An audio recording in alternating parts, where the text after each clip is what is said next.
And here we go. Greetings, friends. Hello, Struggle Bus. How are you doing today? I'm doing fine myself. It's been a mostly chill morning. I got my workout in this morning. I had breakfast with the cat. It is actually lovely out there today, and the one thing I regret is not taking a nice little mental health walk for my silly little mental health because it is actually beautiful and sunny and not that cold. It's like between 40 and 50 degrees, which is pleasant for this time of year. And unfortunately, the weather's only going to get worse from this point on, at least for the rest of the day. So it's not like I can go out for one after. But on the other hand, workout achieved, house cleaning and stuff done, cat petted, and in fact, I got to have lunch with the cat. Very important. She fell asleep right next to me, leaning on my thigh, and then she had a little dream. When they start doing the little twitches and their legs do the thing, and she had a little dream, and that's I looked it up. That's a sign that they're just incredibly comfortable and feel safe, that they can relax to the point where they can just lean up against you and go full REM sleep. So I'm clearly doing something right. I'm clearly doing something right. Happy Tuesday, folks. It is Tuesday. No, it's Wednesday. Happy Wednesday, folks. I've completely lost track of what time means nothing to me anymore. It is a mystery. It's not so much just the holidays, because it is time starts to mean nothing, especially next week, right? Once Christmas hits, that week between Christmas and New Year's is just stock up on your riboflavin. Make sure that you are take supplements if you need to. Riboflavin is, as the Adventures of Pete and Pete has shown us, and if you're not versed in the Adventures of Pete and Pete, I feel get off this stream right now, go look it up, watch all of it, then come back. But riboflavin is the time travel vitamin. It is the nutrient that your body needs to be able to properly withstand the rigors of any kind of time shenanigans, which I believe, again, the week between Christmas and New Year's counts as. So that's your. There we go. Just adjusting the mic. That's your advice from me for you today. Riboflavin. Riboflavin.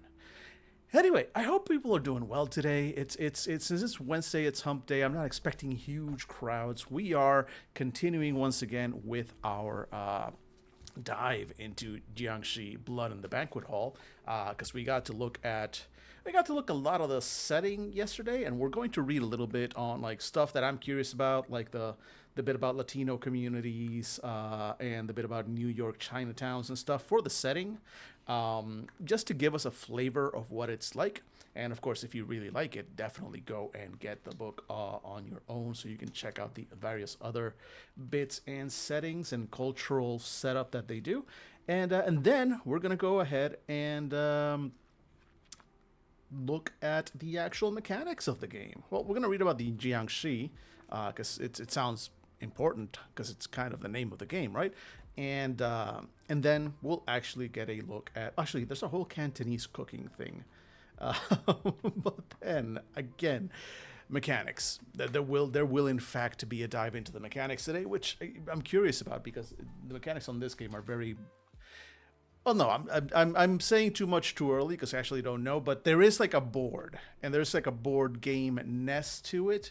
But also, I suspect there's something I'm missing in terms of how it's set up for.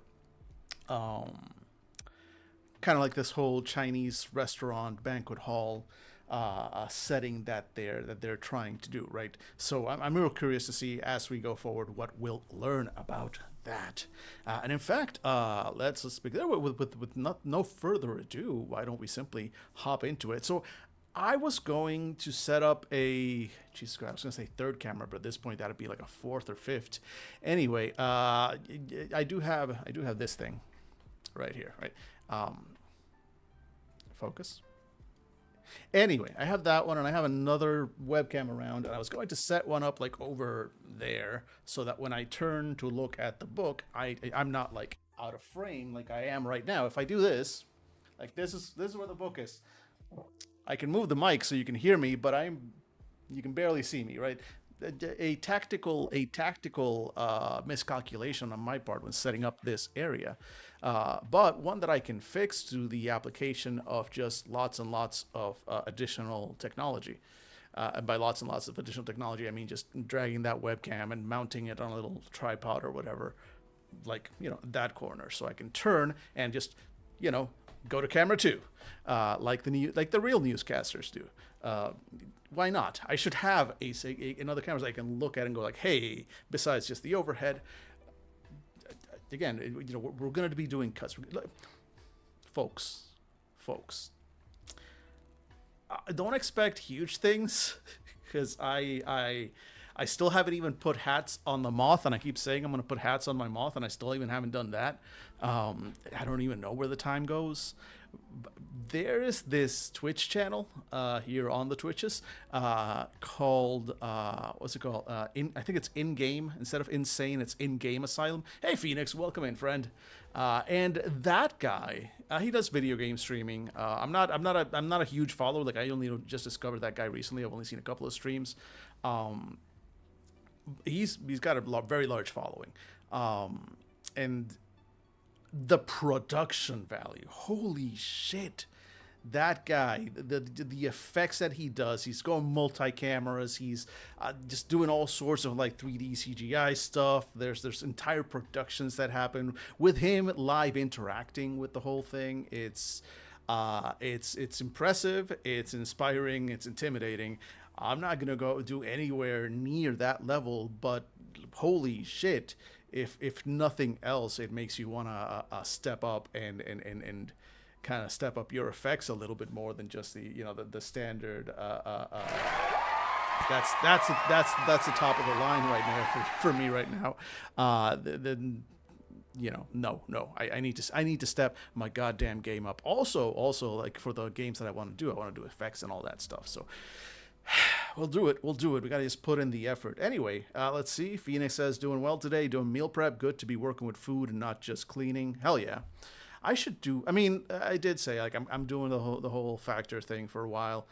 It's actually reasonably priced for what you get. But at the same time, if budget hits, I'm probably gonna have to just like do some food prep as well. And I still need to kind of figure out what. I have a that was left over here, I guess, a gift from the ex-housemate, a slow cooker, and I should make use of that thing. I really should. Let's see, motivation's pretty shot. Struggle bus, yeah. I mean, middle of the week, near the end of the year, it's not a big motivation week for most of us, but hey, hang in there, buddy, hang in there. In the meantime, I think it's time that I cut over to the other thing. So let's go ahead. Start moving the mic over here. I'm going to do the...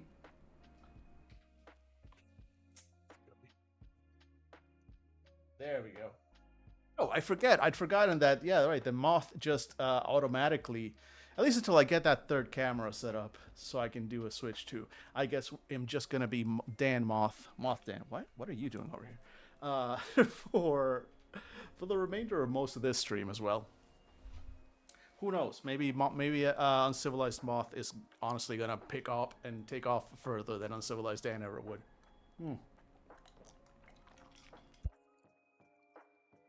It is sexier. I gotta admit it. It's just, there is no denying just the raw sensuality that the moth really does bring to this stream.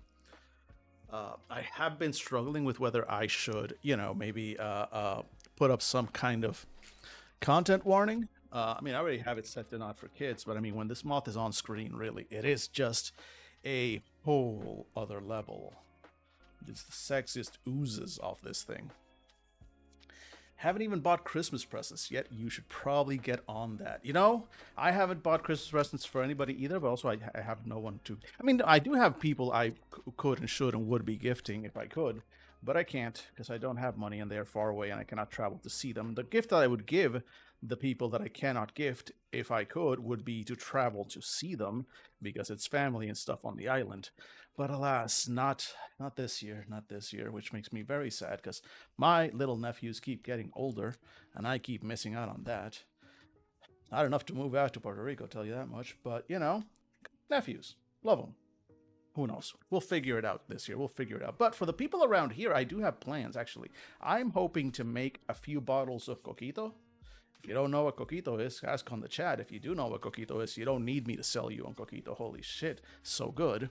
Um, but I should make a couple of bottles. I do have like some nice little, like, they're not decorative, they're actually storage bottles. They're like big wine bottles, for that I can use for that. And I figure some, a nice bottle of homemade coquito would go a long way towards making my friends happy and giving them a little Christmas cheer at a fairly low cost to me, right? All right, so Jiangshi, Blood on the Banquet Hall. We saw all this stuff. So this is what I was saying. Okay, let me actually, before we keep going, like, again, I don't know enough about. I haven't been to a Chinese banquet hall, so, but this feels familiar. Like, I feel like this is like the central circle and the plates arranged around it. I feel like this also has to do with the restaurant theme rather than just a board game setting. But I would have to look it up. I would have to look it up. Maybe we'll see something. I think I'll leave it set up like this as we continue looking at the book, just so we have it. Actually, it looks, this all looks so messy. Let me get these. Maybe put these over on the side here. There we go. There we go. Spirit paper down here. All right, cool. I mean, it's still pretty chaotic, but hey, we'll take it. We'll take it. Is Coquito specifically using coconut rum? No, dear God, no. Mods, please kick and ban Strogobus. No, no, no, no, no, not coconut rum. For the love of God, never. That is a sin against man and nature. Listen, listen, listen, listen, folks, friends. Actually, wait. I need to look you in the eyes for this one. I'm going to. I may catch a little flack for this one, because I'm revealing things that maybe I shouldn't be revealing about the true nature of certain Puerto Rican things. But you know what? You're friends. You're friends. If you're in this chat, you're a friend. And here's the thing. Flavored rums, spiced rum, so coconut rum, like Captain Morgan, anything that is any rum that isn't rum flavored, be it white or be it golden rum. And I should actually, you know what? Once I'm done with this rant, I'll show you what you need to get. I may not drink anymore, but I do have one bottle stored for emergencies, and.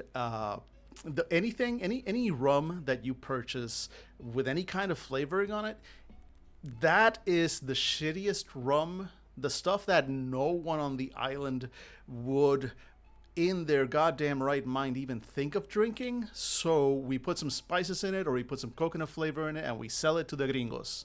All right.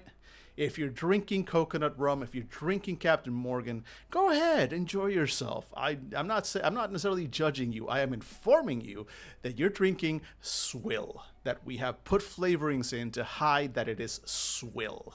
All right. Yes, good. I'm glad. I am verifying everything uses. So no coconut rum. That said, yes, coconut. All right, coquito is made out of. You basically use all three kinds of milk. You use condensed milk, you use evaporated milk, you used sweetened milk, you use coconut. Yes, you do use coconut cream. It's basically like there's a specific type. I can get you a recipe, but I think it's basically coconut cream, and then a select set of flavorings and spices, and rum to pretty much to taste.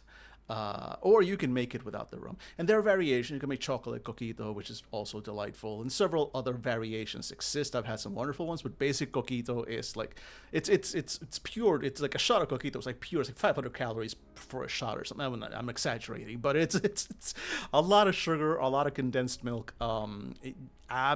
Goddamnely ridiculously delicious though. But check the ingredient list in case there's anything in there that you are allergic to, because it does, coconut rum. I don't know if it's there's something specifically different about it, but there's definitely coconut and there's definitely rum. So could be. Yes, what you've been given is swill. Give me a second. Wait, bear with me. Hang on. I'm gonna take us to the Be Right Back screen just for a moment, because I'm gonna.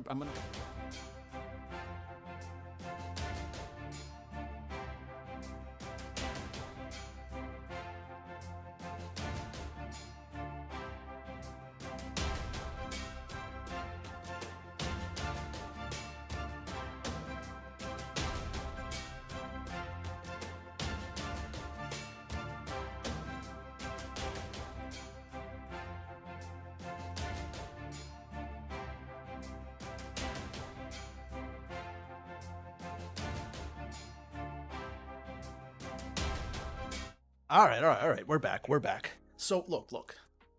Here we, again, not sponsored in any way, shape, or form. This stuff, is it's not the best. I'm not gonna make a claim that this is the best rum in the world or anything, but this golden beauty. Look at this thing. Look at this thing. Look at the colors. Oh, it's so rich. It's so beautiful. Um, the light. It makes me sad that I can't drink anymore. It makes my ancestors sad that I can't drink this. Ron del Barrilito, tres estrellas, 3 stars. This this is about the best you're gonna get for the price. So like I said, it's not the best in the world or anything like that, but it is some of the best in the world without absolutely requiring you to take out a freaking loan for super fancy liquor. Like I don't remember how much these bottles cost. It's been a while. This one's a few years old, which oh man, it's got to be so good, and I can't drink it. I can't. I'm saving it either A for a really special occasion or B as a gift for someone, possibly a dowry of some kind. But this, it's so this is not the kind of rum that you make a rum and coke with. All right, this is a sipping rum. You drink this on its by its own. You don't take shots. You sip this. This is like a good whiskey. You know, like you don't do shots of whiskey. A good whiskey is sipped and flavored and savored. This is a sipping rum. This and it's there's a it burns. There's a sweetness to it. There's a caramelly. There's a it's hard to describe the taste, but yes, this is very much a sipping rum, and highly recommended if you can find it. Um, Otherwise, there is another brand because Bacardi is the one everybody knows. Because and again, they are Puerto Rican. To be fair, you go ahead buy Bacardi, um, but the one that you want to get if you can find it, and it's very hard to find out of the island, is Palo Viejo, Palo, separate word, Viejo, Viejo, stands for basically old tree or old stick. Um, and just the white stuff, just white palo viejo rum, like that's actually kind of like traditionally what you use for coquito. And it's basically like the local good stuff. If you can find it, it's a pretty good it's pretty good for just that's what rum is kind of supposed to be at its base level, and that's like a good mixing like cocktail rum, yeah. Uh, Boom Boom. I don't know that brand. There's a lot. Like I only really know a little bit about the Puerto Rican rum, types. So like there's a lot of different ones. Dominican rums, like Brugal, I believe is the Dominican one. It's very good. There's Cuban rums. There's several South American ones. So I can't Puerto Rico doesn't have a monopoly on rums, but my knowledge of rums is limited mostly to the Puerto Rican ones. But I can at least recommend again. All right, and with that in mind, we go back to the actual thing that this stream is about, which is tabletop RPGs, and occasionally, liquor. All right, let's switch on over back again. There we go. And once again, I am a moth. All right, all right. Well, let us see. So we got Jiangshi, Blood in the Bat. So where did we leave yesterday? We left off, and we had seen. Okay, we'd gotten here basically to the sort of politics, entertainment, martial culture, the Chinatowns, right? The Chinatowns of different cities.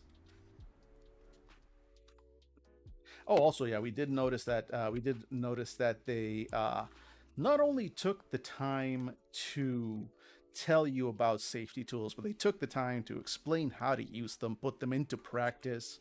They take the time to talk about, just some real common sense stuff about how to play a Chinese character when you're not Chinese, how to avoid stereotypes, how to, make mistakes gracefully. And all that stuff without expecting, basically like setting gentle expectations, but still setting those expectations, right? It is done gently, which I appreciate, but it is done. It is not simply like, oh, we don't want to talk politics or anything like that, right? It's done very well, I think. We looked at the stuff for playing a character working in the service industry. Actually, we looked at it. We didn't really read it. I basically just launched my my presidential run is what happened, and then we ended the stream. Um, Sadly enough, but you know what? Let's go ahead. This one's by Aaron Catano Sayas, who is um, someone I've met in the past as well. Seems very nice. They are associated with Banana Chan. They're associated with Jeff Stormer from Party of One podcast.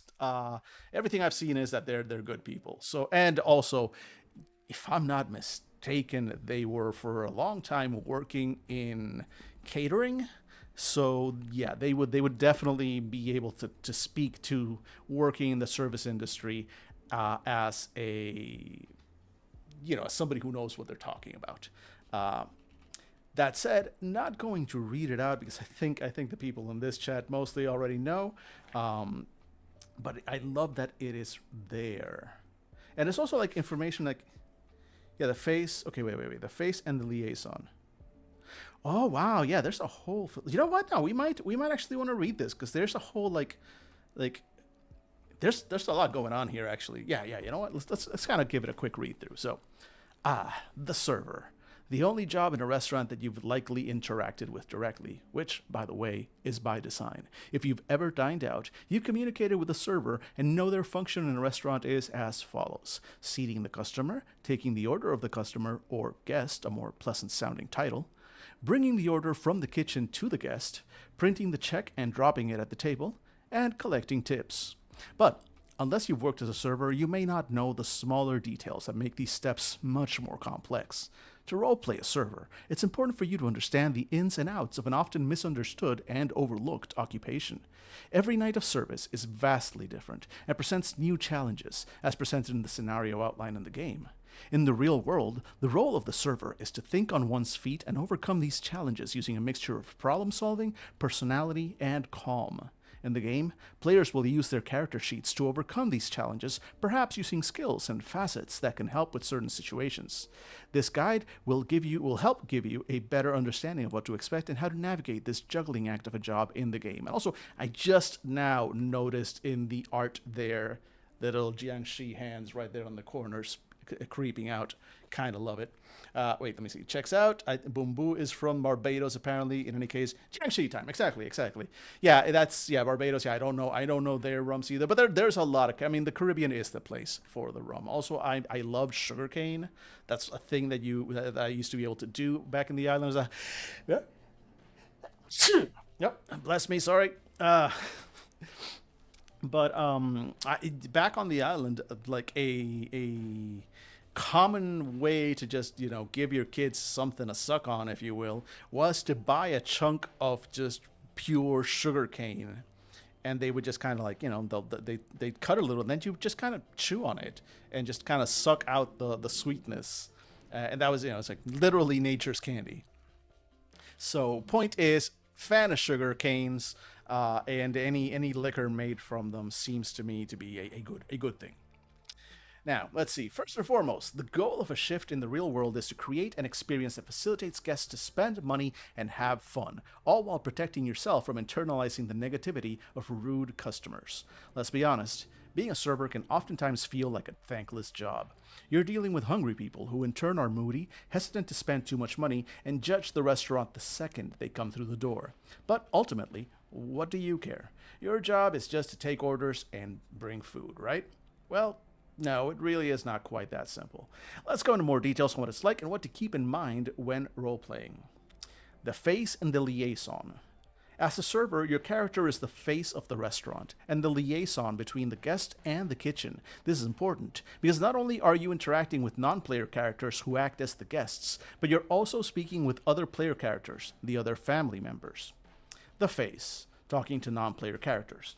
As mentioned earlier, here are the tasks that are a part of being the face when speaking to NPCs. Seating the customer, taking the order of the customer or guest, printing the check and the drop at the table, and collecting tips.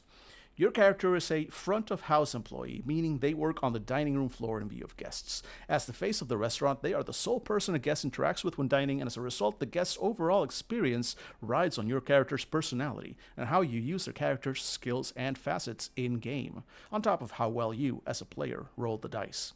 Every restaurant relies on happy customers to keep the lights on and staff paid, and it is your job to keep guests happy. Whenever in view of guests, it is important to maintain a level of calm no matter the behavior of a guest. Be prepared.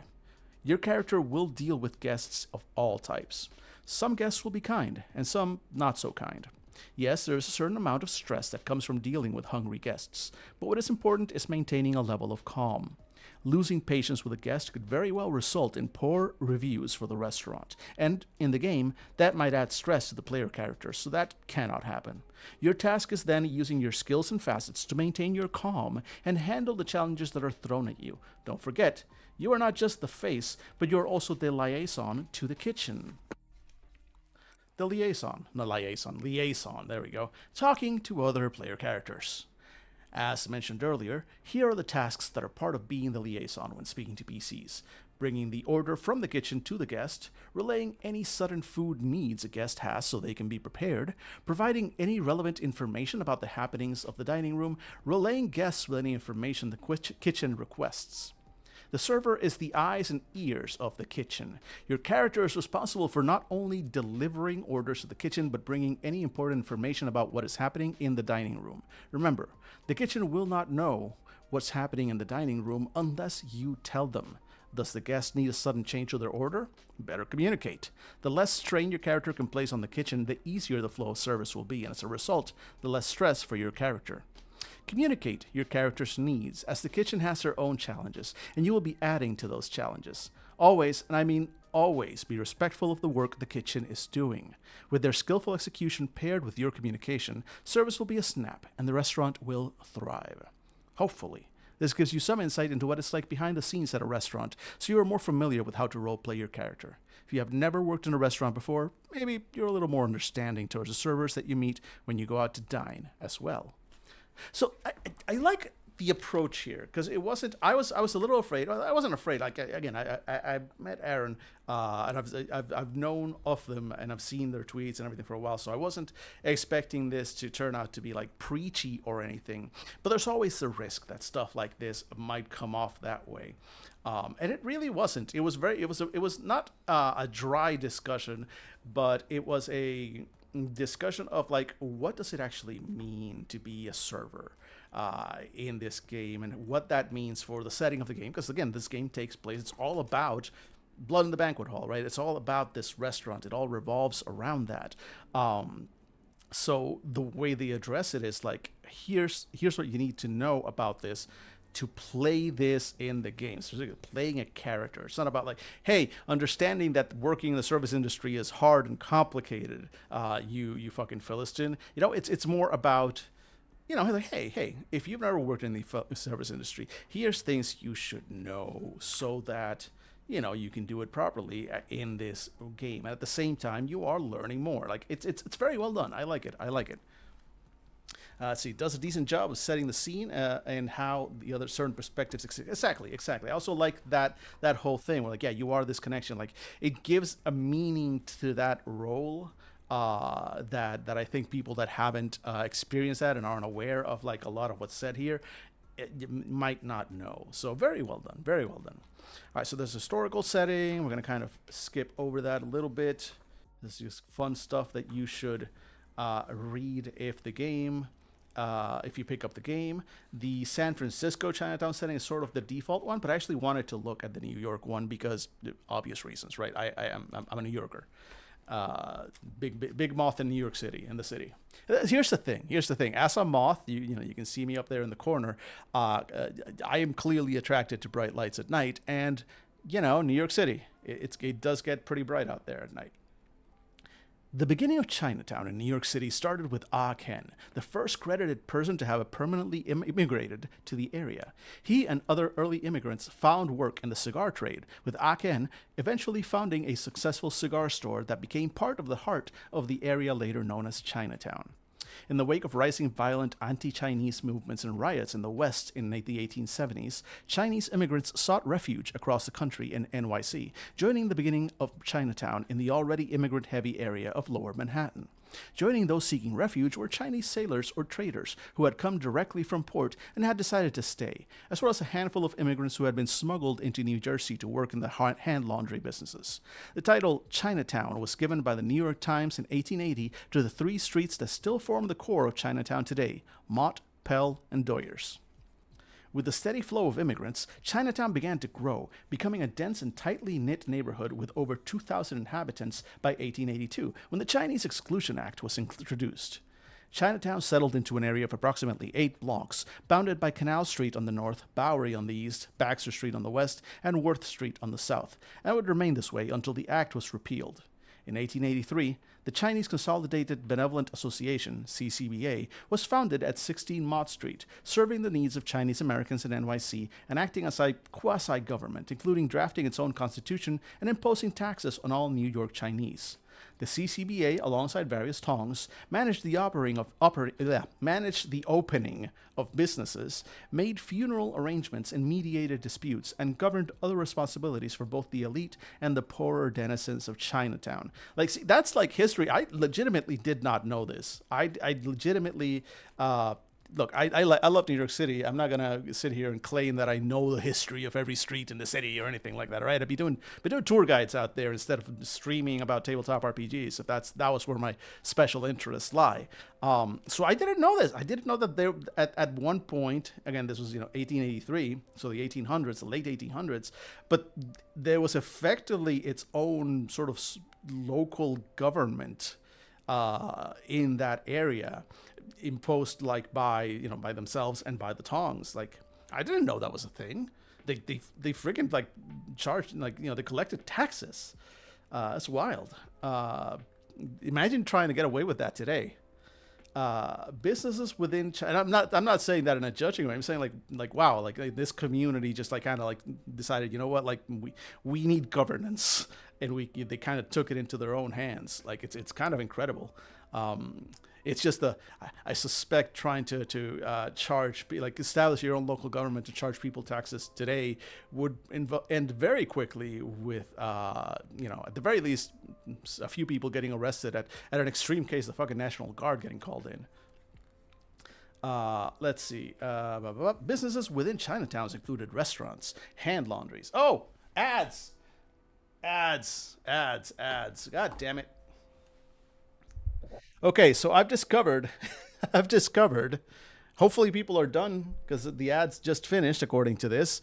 I've discovered another mistake. No, another dangerous bit about, okay, I'm going to have to rethink this setup a little, because when I am doing this and doing the overhead, with this setup, I don't see the little counter that lets me know when the ads are coming. And while I don't mind letting the ads play while I'm doing like video gaming, for this stuff, there's a reason I pause, right? So, alas, folks, those of you who were stuck in the ad zone, apologies. Sounds to me like you probably missed me talking about the CCBA, the Chinese Consolidated Benevolent Association, which was founded at 816 Mott Street and all that, because I need an external view timer. The thing is, I do have one. It's just, it's out of my sight when I am facing the direction of the books. So I gotta figure that out. The back half of the CCA. So basically, like this part, it's just like, here we go. Chinese Consolidated Benevolent Association was founded in 60 Mott Street, serving the needs of Chinese Americans in NYC and acting as a quasi-government, including drafting its own constitution and imposing taxes on all New York Chinese. The CCBA, alongside various tongs, managed the opening of businesses, made funeral arrangements, and mediated disputes, and governed other responsibilities for both the elite and the poorer denizens of Chinatown. And I had to pause there because I was like, wow, I did not know. Since sincerely, like, I'm a New Yorker, but I can't claim to know the entire history of every street in the city. That's what the tour guides are for. That's not where my special interests lie. They lie here. That's why I'm doing streams about tabletop RPGs. Anyway, I did not know that in the late 1800s, the sort of Chinatown kind of established its own local government, including taxes. And holy shit, like I can only imagine. I can only imagine trying that today.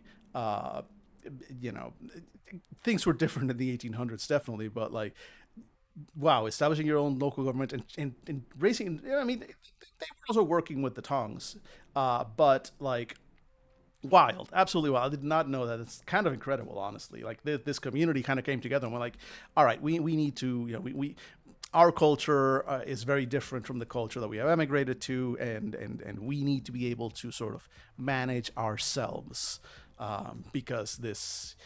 Actually, no. I'm sorry. I'm putting motivations into their mouths. I don't know if this was their motivation, but the way I think of it is like this city, this country that we have emigrated to, doesn't know us and won't be able to sort of work with us in a way that understands our community, our culture. So, we need to kind of handle that ourselves.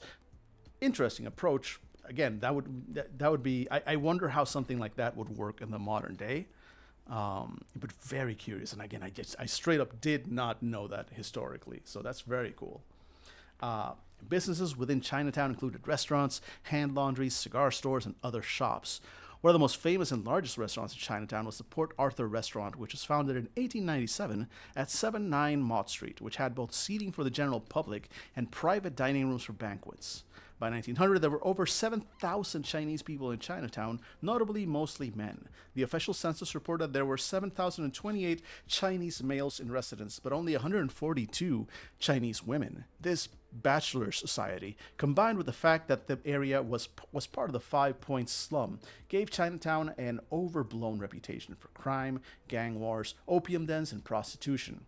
A popular newspaper at the time called the Police Gazette published sensationalized stories of Tongs fighting each other, secret societies, and murders. Doyer Street was infamous for the murders that occurred in the Bloody Angle, and there were rumors of secret getaway routes into Mott Street. This reputation caught the eye of a fascinated public, and wealthier New Yorkers began slumming, a form of Orientalist class tourism. To cater towards this new white and wealthy audience, residents started giving them tours to visit murder sites and opium dens, which were sometimes faked, and created chop suey nightclubs, restaurants with all Asian entertainment and the new innovations of Chinese American cuisine. Yeah, all of this last part sounds very New York City. I'll give it that much. I may not have known all the details, but yeah, sounds about right. That sounds about right. Okay, and then we got social groups and communities of color. So there's a couple things I want to. So I'm curious about the tongs, right? Tongs are optional in play. Let's cue because I myself, a quick disclaimer. I think I kind of made that clear yesterday, but for anybody tuning in today, I'm not a scholar of Chinese culture, right? So I don't know a lot about Chinese culture or history. I am learning as I go with this book. So this is genuine curiosity. I know almost nothing about tongs. In fact, I'll reveal my ignorance here. My understanding of what the tongs are is simply basically Chinese criminal organizations of some kind of like, the most obvious comparison that comes to my mind is like the Chinese mob, right? I don't know if that is correct or not. Hopefully I'm about to learn, but that is where I'm coming from, right? That is the current base of my knowledge on the tongs. A kind of Chinese organized crime mob organizations, right? Except it's not a single mob; it's multiple. Maybe the tongs. Again, I'm not even looking at the page right now. I'm just like blurting out what my current cultural exposure to the concept is, and then we'll see how wrong I probably am. But it's kind of like, yeah, different families in the mob, different groups in the Tong. We'll see how absolutely racistly wrong have I been. Let's find out. Tongs optional in play. Only a small handful of Chinese folks were part of a Tong. They initially served Chinatown's communities as a safety net, an alliance of people who would protect the interests of Chinese immigrants, though membership historically was not limited to just Chinese people. Despite their origins as peaceful community service groups with good intentions, some Tongs had turned to violence and crime in the late 1800s in an attempt to survive this new world. The longer-standing Tongs protect the people of Chinatown, fighting the discrimination that many people faced, while the more violent Tongs started extorting protection money from Chinatown's people and fight for control of territories. So before I keep going, just that alone, right? Everything I've ever heard about the Tongs from pop culture, TV, movies, and everything paints them as pretty much wholly evil. Almost, they're mooks. They're given little personality other than bad Chinese crime person, and also because racism, they all know martial arts and kung fu, right?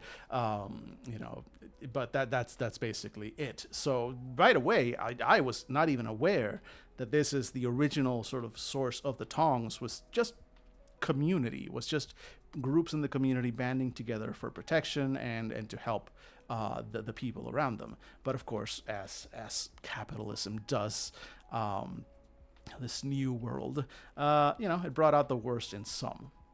The Tong Wars were a series of disputes between Tongs in San Francisco that ended around 1921. Okay, so this was not New York anymore. This is San Francisco. And again, this book, they did make it clear that their focus is primarily on the San Francisco area and Chinatowns. I was curious about what it said about the New York ones, but for the rest of the book, I kind of assumed that they're probably talking about the San Francisco Chinatown history and events primarily.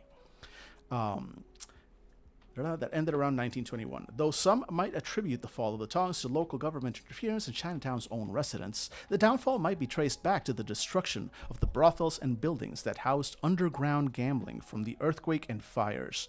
By the early 1920s, criminal Tongs had slowed down their operations in San Francisco, and by the 1930s, they had begun to seize in New York as well. Unfortunately, the media sensationalized coverage over the Tongs, painting all Chinese people as criminals. See what I mean? The government in New York, taking this to their advantage, even took several innocent Chinese Americans from their place of business and residence, placing them in jail until they could prove their immigration status in the U.S. The more things change, the more they stay the same. It's not the Chinese 1 year; it's another.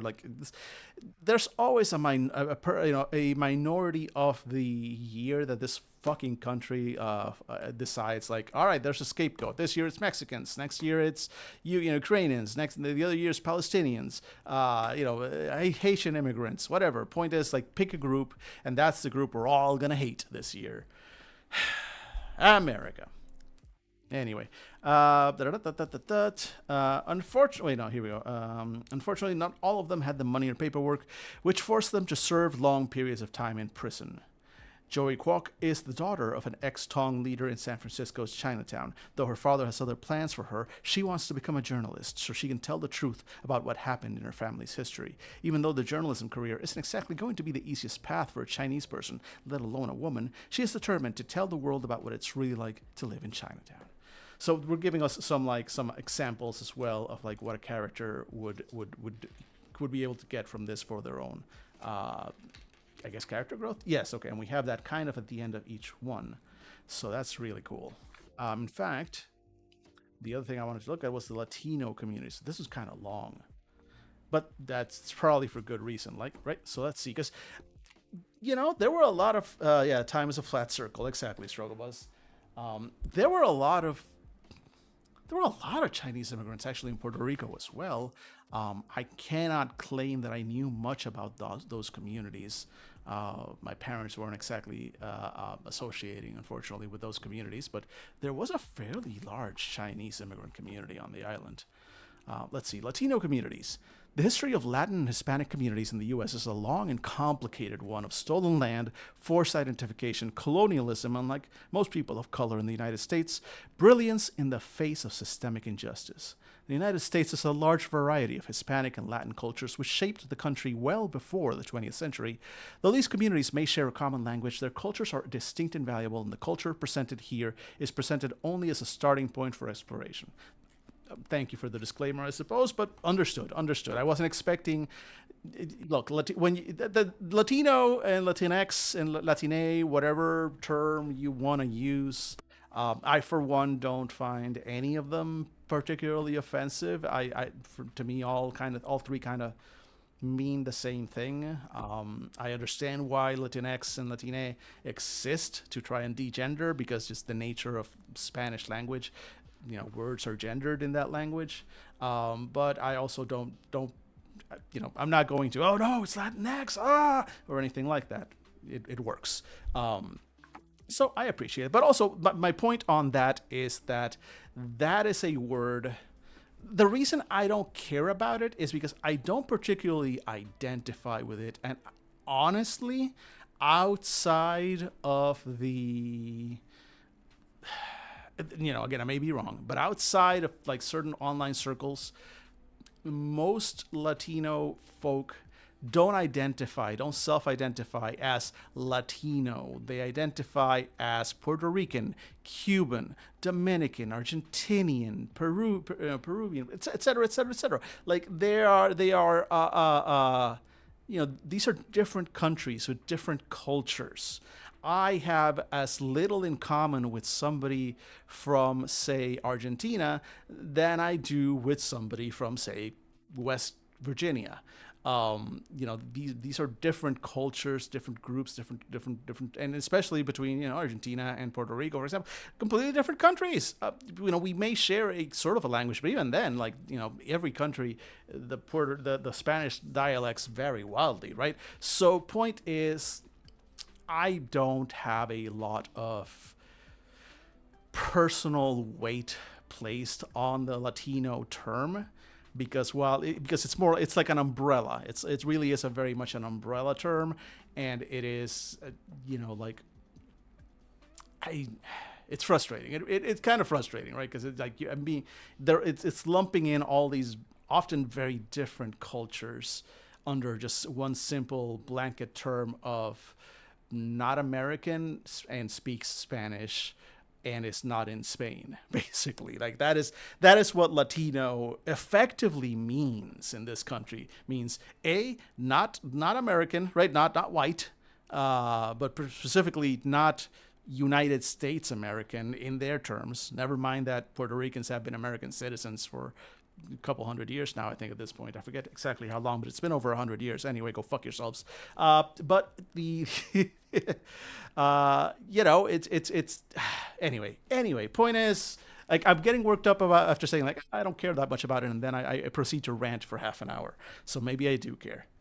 It sounds akin to the difference in saying, "Oh, you're European as opposed to French, Polish, Italian." Exactly. European covers a lot of fucking ground, right? Anyway, Latino communities. And of course, we start with Puerto Rican because New York City. So let's go. And in fact, Puerto Rican is going to be the bulk of it, I suspect. Interesting, because I think Puerto Rican's mentioned over and over and over, because that's the thing. Like there is a lot more overlap between specifically, because they're using Latino, but we're really talking about Puerto Ricans for the most part here. Everything I'm seeing here is like references to Puerto Rico. Might also be just the author, right? I wonder which of any of these authors, maybe Joanne. I don't know, because Banana Chan, Senfun Lim, and Lucian Khan definitely not Puerto Rican. I've met all three of them.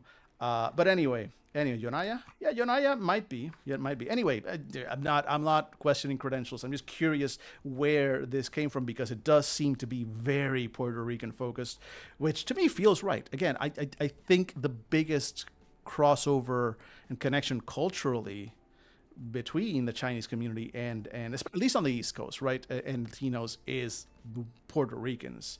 But I also feel like there's, considering how much this game wants to take place in San Francisco, it does kind of almost feel like a bit of an oversight, maybe, that there's like, but then again, I don't know. But would there been like Mexican communities? Historically, I know, like, there was a lot of like Mexican and Chinese crossover in the West. So I'm curious, like, why I mean, they're already taking a long space here, but there's a big focus here specifically just on the New York Chinatown and everything. The only reason I kind of bring it up is because it feels, for a game that wants to kind of focus like we are primarily in San Francisco, that the covering of Latino Chinese community connections is so focused and minimized. Not minimized. It's not the word I'm looking for, but I guess just so focused only on this one, when surely there is a long history in the, for the San Francisco Chinatown area of probably, I mean, sure, there's Filipino, definitely probably a lot there, but Hawaii, San Francisco, etc., but also probably a lot of Mexican influence there, considering the area. And at first glance, I'm not seeing any of that covered here, so it does feel like a bit of a not a miss, but I guess it is a miss. Like the topic was missed, and it's weird. It does feel a little weird, but also like you only have so much space to offer it. But also, I keep going back and forth. So like you only have so much space, but like we spend so much time. We talk about the Jones Act, fucking Jones Act here. I could go on for hours about the goddamn Jones Act and how that basically is the main thing that has absolutely kept my people in my community down on the island. Fuck it. Okay, you know what? I'm just gonna read through this. How's the ad look? Okay, we're still 9 minutes away, so I think we can. I think we can read through this and then see if we make it before the ads are over or the ads hit us. All right. Latino communities. The history of Latin and Hispanic communities in the U.S. is a long and complicated one of stolen land, forced identification, colonialism, and, like most people of color in the United States, brilliance in the face of in the face of systemic injustice. The United States has a large variety, blah, blah, blah, blah. Okay, we all saw this. Okay. Though these communities may share a common language, their cultures are distinct and valuable, and the culture here is presented only as a starting point for exploration. So in a way, it is good that, because they are addressing that to be Latino is actually a large variety of Hispanic and Latino cultures, right? So just saying the word Latino is not going to cover everyone. So they do kind of point, hey, we're focusing here on just one, and I guess the focus here was on the Puerto Rican community and their interactions with sort of the New York Chinatown. Good. I'm glad. I'm pro. In any case, I will always be pro. Talking more about Puerto Ricans because, of course, these are my people. But it is a little weird. It is a little odd that the game wants to focus in San Francisco, but the what it covers is not what would be in San Francisco. It is a curious choice that they made there. I'd love to ask them about it. Anyway, let's see. So one of the largest groups to leave their mark on the east coast of the United States has been the Puerto Rican community, which established itself in New York City well before the 20th century, while they were still colonized by the Spanish. Very true. The desire for Puerto Ricans to be able to rule themselves is an important organizing issue that persists into the modern day. Very true. Puerto Rico Libre. Early noted activists like Lola Rodriguez de Tio, fuck yeah, may her name be honored forever, a renowned poet who advocated for women's rights and the abolition of slavery, also advocated for Puerto Rico's thirst for independence, and is responsible for the lyrics of Puerto Rico's national anthem. And they became a territory, after they became a territory of the United States, thank you. We are, in fact, just a territory even to this goddamn day. The United States will swear up and down that they are not a colonial nation and that they do not have colonies.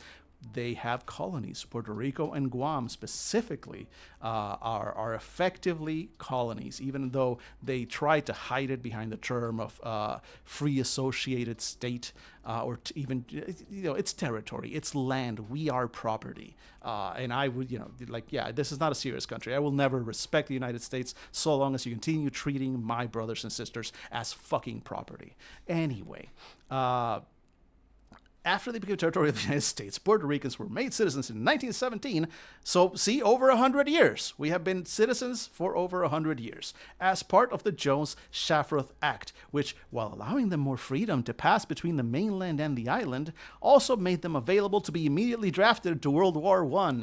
Funny how that works. And I could very much go on about how the U.S. Army has long taken advantage of the Puerto Rican people and used them as literal, human shields in multiple wars. And despite that, Puerto Rican, mainly Puerto Rican based units have been some of the most highly decorated in the history of the Army, despite the fact that this Army has never respected them and has forever tried to use them as cheap, disposable body shields. All right? I'm so angry here. So angry. I'm just reading my people's history and, ooh. Anyway. Frequently contract workers, by 1920, Puerto Ricans were sent. After the war, Puerto Ricans began to occupy the lowest paying sections of the economy, including factory, farming, domestic, and restaurant work.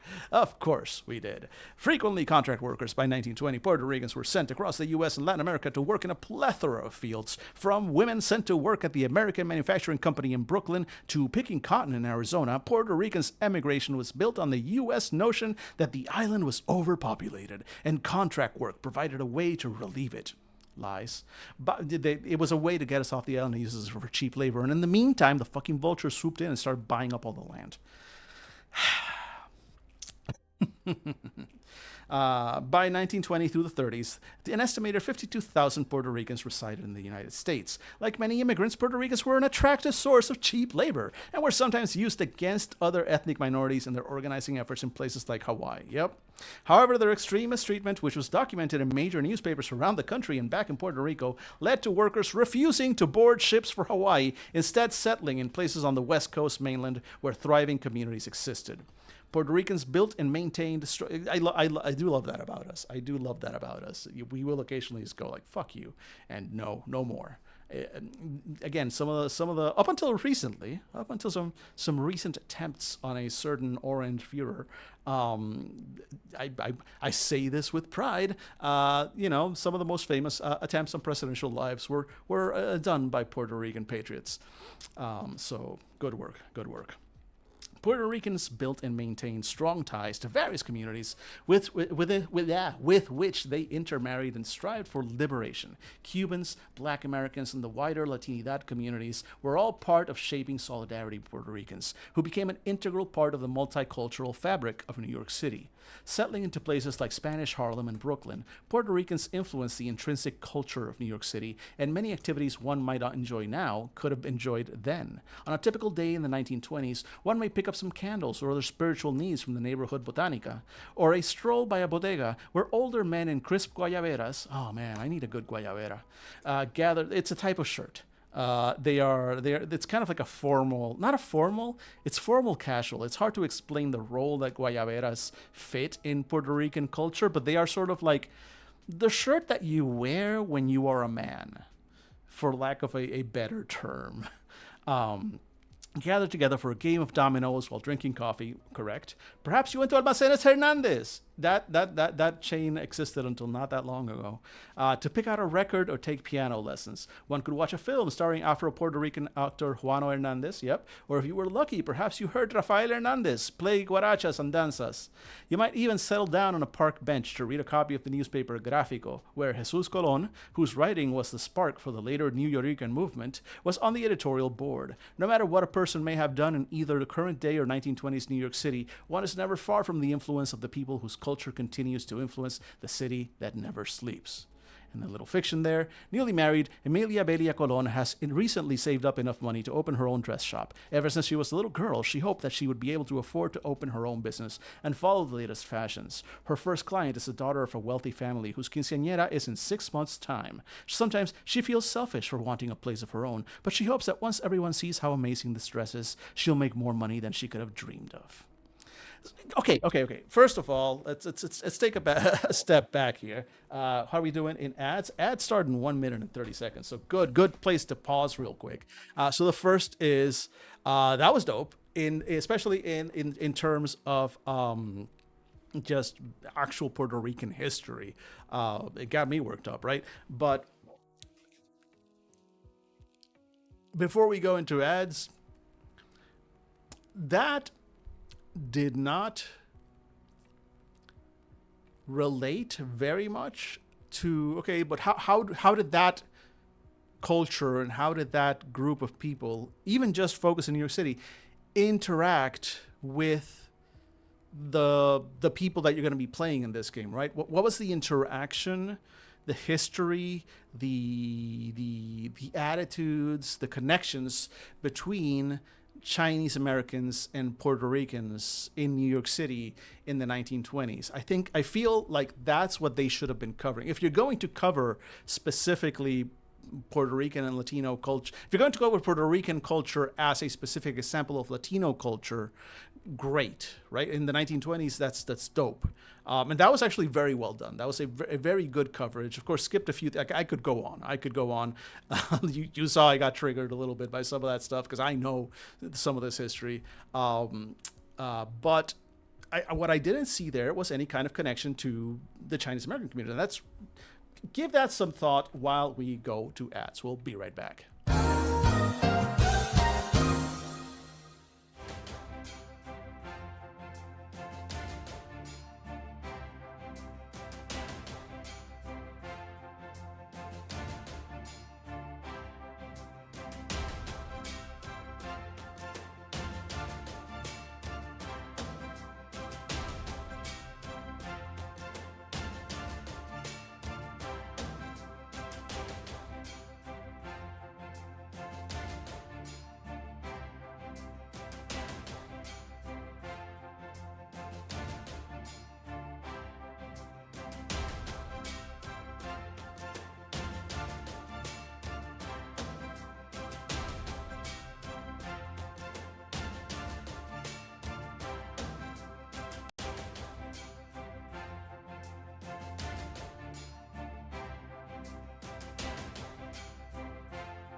Welcome back. Hopefully, ads should be over for everybody. And Strogobus, that's a good point. That's a good point. Am I about to earn myself a the more you know?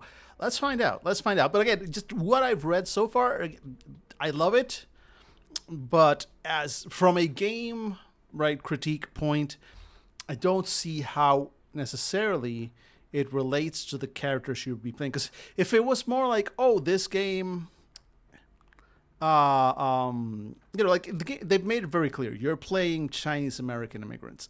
I could see, going like, oh, you can also like in that time, there's entirely possible you could have somebody be Chinese Puerto Rican descent, that sort of thing, which would be an interesting approach. But in that case, even in that case, like where I need that connection. This was an interesting and good coverage of Puerto Rican history up to the 1920s, but I don't see the connection to Chinese culture in Chinese American culture, or even just specifically New York, Chinatown, Chinese American culture in the 1920s, specifically to that. Let's see if Struggle was right and it's in the second page, which is entirely possible. Maybe they were looking at the other page while I was just reading. Let's find out. Switching over to the overhead. Becoming once again a moth, and let's get back to it. So let's see here. No, we just immediately go to Filipino communities, arriving as sailors with the Spanish in the 16th century, etc., etc., etc.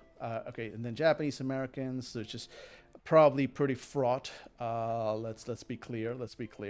Indigenous Americans, Jewish Americans, Irish Americans, and the police. Actually, I want to read about the police because, ACAB. So let's see what it says about the police here. Most police officers. Again, this one.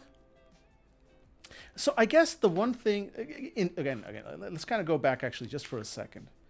Um, it is very focused on Puerto Rican history. Like the only thing that could be, in fact, it actually speaks more about how cheap Puerto Rican labor was used to try, was attempted to be used to try and sort of, you know, assist with the ongoing colonization of Hawaii, and how Puerto Ricans resisted that. Uh, which cool, but and then the intermarrying with Cubans, Black Americans, like everybody except the Chinese, settling into places, and then the parts like Spanish Harlem, et cetera, et cetera, et cetera. Vicente Hernandez, all these places, like the only parts, I guess. I mean, this is not complaining in the sense like, oh, why is this here? This is great. This is good, interesting. But the part, and it's not entirely obvious, but this is more like these are things that your character, as a Chinese American, might still have experienced in 1920s New York City, because here are all the cultural or many of the cultural contributions that Puerto Ricans made to the culture of the city during that time. And so these are things that your character might experience or be interested in. Despite as a Chinese American, they might still be see these things because these things were happening. Sorry. So that's fine. That's great. I like that, but it's not stated explicitly. It's an interesting approach, especially since for almost, well, I don't know, I haven't read all of them, but like these last few in the ends, like the Italian Americans, Irish Americans, and police, all three reference like Chinese Americans, and what they did with, like Irish Americans had been laid off by their employers in favor of cheaper Chinese labor. So there's the conflict there, etc. Police immediately like hate being a Chinatown. Like again, they're being covered from a lens and a standpoint of like, here's how this group of people was connected to our player characters, our main focus of this game, these Chinese American restaurant owners. And we see that in these other much smaller groups. But here you covered so much and you had so much to say. And again, great. This is good stuff. Not a complaint. But it does strike me as odd that there's almost no connection or reference to the actual people, right? The actual primary. I don't like that word, but I guess it'll be accurate here. Like the primary culture that the game is based around. And there's very little just about the connection. It's more of like, these are things that your character might do, which is still far better than nothing, but interesting. I wonder how that happened. Okay, so they go over distinct cultures, but not specifically how to integrate them together in the game. Exactly. The politics section is also, yes, very short. We'll check that out. But let me see. Police officers. Most police hate being assigned to Chinatown. Chinatown has its own social structure that's independent from the police, and they find it difficult to navigate. Despite efforts from the local government, police are still wary of entering the area unless they have business to do there themselves. The Chinese community often complains about pervasive racism and abuse at the hands of the police, though the police are unable or unwilling to deal with the crimes that the violent Tongs perpetrate. Okay, much shorter. Politics. This is a time where businesses are not as strictly regulated, creating jobs and a rise in the economy after World War I. Republicans Warren G. Harding, a Calvin Coolidge, Harding's then vice president, and Herbert Hoover guarantee the growth of business during the 1920s and promise tax cuts. Coolidge famously says, "After all, the chief business of the American people is business. They are profoundly concerned with producing, buying, selling, investing, and prospering in the world." As Coolidge immediately gets misquoted as having said, "The business of America is business. The rich get richer without any concern for the well-being of America's people." Once again, time continues to be a flat circle. Despite being a seemingly, that's not a word, Despite being a seemingly glamorous era, the 1920s do not treat people of color well. Membership in the Ku Klux Klan is on the rise dramatically alongside nationalist and fundamentalist ideals. Western society is shaped by prohibition, anti-Catholicism, and xenophobia. Good times. I mean, yes, boo, exactly. Like, it's still, a lot of this is still here. All right, so let's kind of let's kind of I'm going to skip over a couple of things. I'm going to skip over because this is stuff like, again, if you're going to play the game, yes, you should probably read some of this stuff. But I don't want, I'm not here to read the whole thing. But there's definitely discussions of martial culture, the various Chinese religions, Confucianism, Buddhism, details about the Taoism, Christianity as it refers to Chinese culture, Islam, folk religions. Quick sidebar, quick sidebar. Actually, due to the mention of Islam, I'm actually going to cut away for just for a second. Go over to the intro. So I recently played in a live play, a live actual play here on Twitch with friend of the channel Praxagora Thesmophoria. And Prax, she runs games on her stream fairly regularly. I've been fortunate enough to play both a campaign, a vampire a campaign, and also some D&D games for charity with them. Anyway, I made a very specific choice in the vampire game. That game takes place in the 1700s, 1720s, I think, and in Italy and Sicily. And so I wanted to play La Sombra, and the Sombra are generally very associated with Catholic culture, which is a culture I'm very familiar with. I actually grew up Catholic. I'm the most lapsed of Catholics, but I'm fully confirmed. Like I up till my 18th birthday, I was a good little Catholic boy, and then I got to college and realized it was all bullshit, and it's been just being bound for hell ever since. Anyway, point is, very familiar with Catholic culture, especially within Latino and Puerto Rican culture. So very familiar with that, and so I wanted to play La Sombra, but I decided not to play a Catholic La Sombra because I started looking on the book and they're like, oh yeah, there are Islamic La Sombra. There were also and I was like, that's. And so I started looking into it, and I spent time learning. I spent time doing a lot of research on Islamic culture, on Islamic religion, before I felt even remotely ready to role play that character in a way that hopefully did not come off as any kind of caricature. I really tried to represent the way. I mean, again, it's going to be a very twisted representation because I was still playing a La Sombra vampire, right? So it is still like a made up fantasy representation of how this supernatural creature that considers itself to be cursed by God and has supernatural powers and has to drink blood and can control shadows, but how would that creature approach the Muslim faith, specifically in that time period, in that place? It was a lot. I had to read a lot, and I like considered back, like, am I really gonna do this? Because I didn't want. That's the thing. Like, it was important to me, like, to not come off as any kind of parody or making fun of the culture, because that was in no way my intention, and I very much did not want to come off that way. But at the same time, I didn't want to come off as one of those. I didn't want to come off like the fucking, like, Pelosi and her gang kneeling on the Senate floor while wearing, crap, I'm completely blanking on the name, but like the African sort of scarves and wear and stuff that they did. That's just purely, like, I didn't want it to be just like a purely performative, like, hello, I am the most Muslim of all Muslims. I will speak constantly. And like, look, I did do a couple of like things that were very common in the time. Like, I would have them go Bismillah, stuff that from listening to Muslim people even today, you kind of pick up on speech patterns and things that they say. So I tried to kind of do that, just like you would kind of try and pick up an accent. Anyway, long story short is that I love that this material, we're going to finally go back over to the overhead.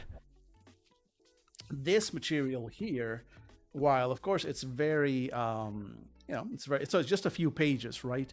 But they take the time to give you at least the basics of what you need to know without Uh, Again, I'm just scanning it. I'm not fully going to read all this, but just scanning it. Um, like it gives you basic condensed information, gives you some tips on how to use this in characters in the game, like kind of the expectations. And in fact, in this game, magic is kind of real, right? There are, hey, you got your autographed picture of your Jiangshi there, like. But still, like, point is, like, here's the stuff you need to know so you can actually try and play these things with some level of training, and not just like, oh, I am so mysterious, like that kind of approach. I like that it's there because it's the least you can do if you're going to be playing a character who is of a faith that does not match yours. Like with all things, don't be racist about it. Don't be disrespectful about it. And if you're going to do it, make sure you at least know enough that you're not coming off as a caricature. Hopefully, this is enough information to be able to actually do that.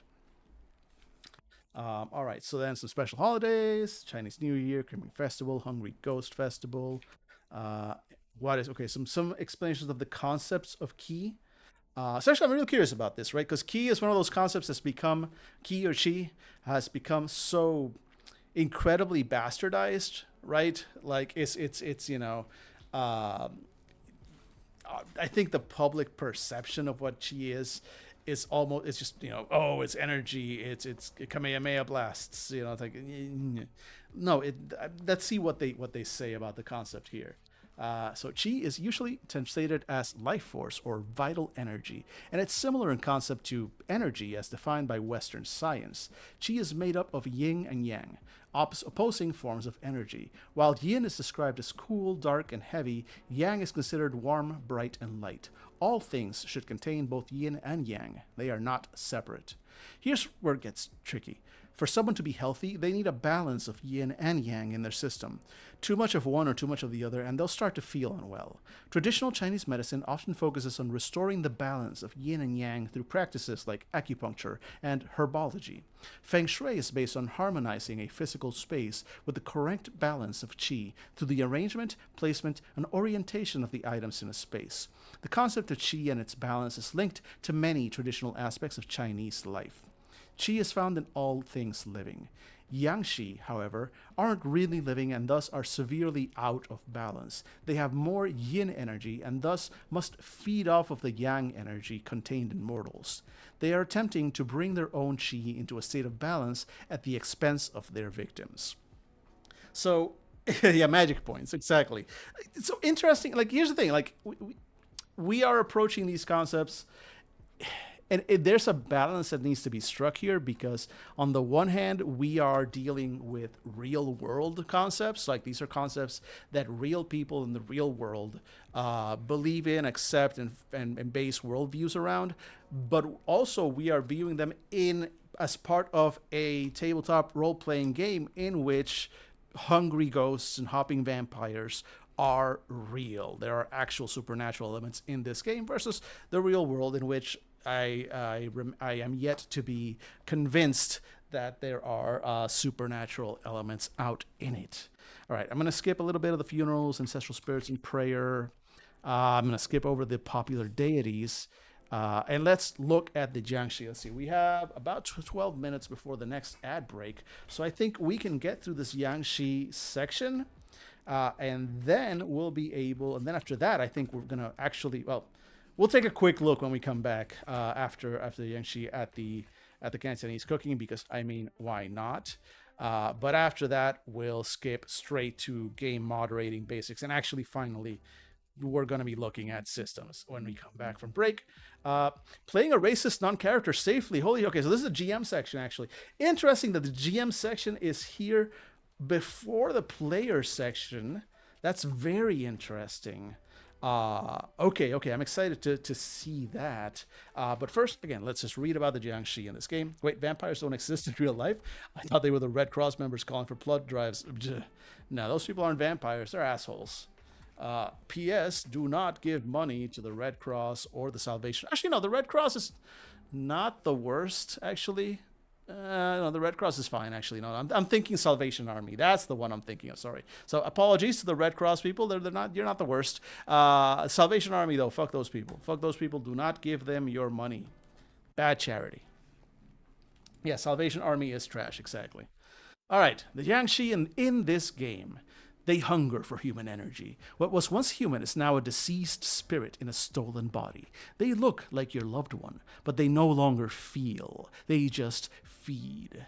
They travel only at night, sometimes in packs, sometimes alone. When they hunt, they first prey on those who were once family before attacking whoever is most convenient.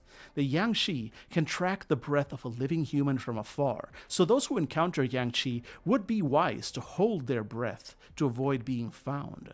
People who are gifted with psychic energy can immobilize Jiangshi for a short period of time if they can attach a paper spell to them. For everyone else, if you want to avoid being detected by Jiangshi, hold your breath. Blue veins can be clearly seen covering the bodies of the Jiangshi, like smoke spreading from the torso. Their skin is stone gray. When they feed, they breathe in the essence of their human prey. A Jiangshi could take days or even weeks slowly draining the life out of their prey, or they could take mere minutes, leaving an empty husk. Unless a Jiangshi breathes their disease into the target, the human is doomed to die. Those left with the disease will meet a crueler fate. They will be transformed into Jiangshi.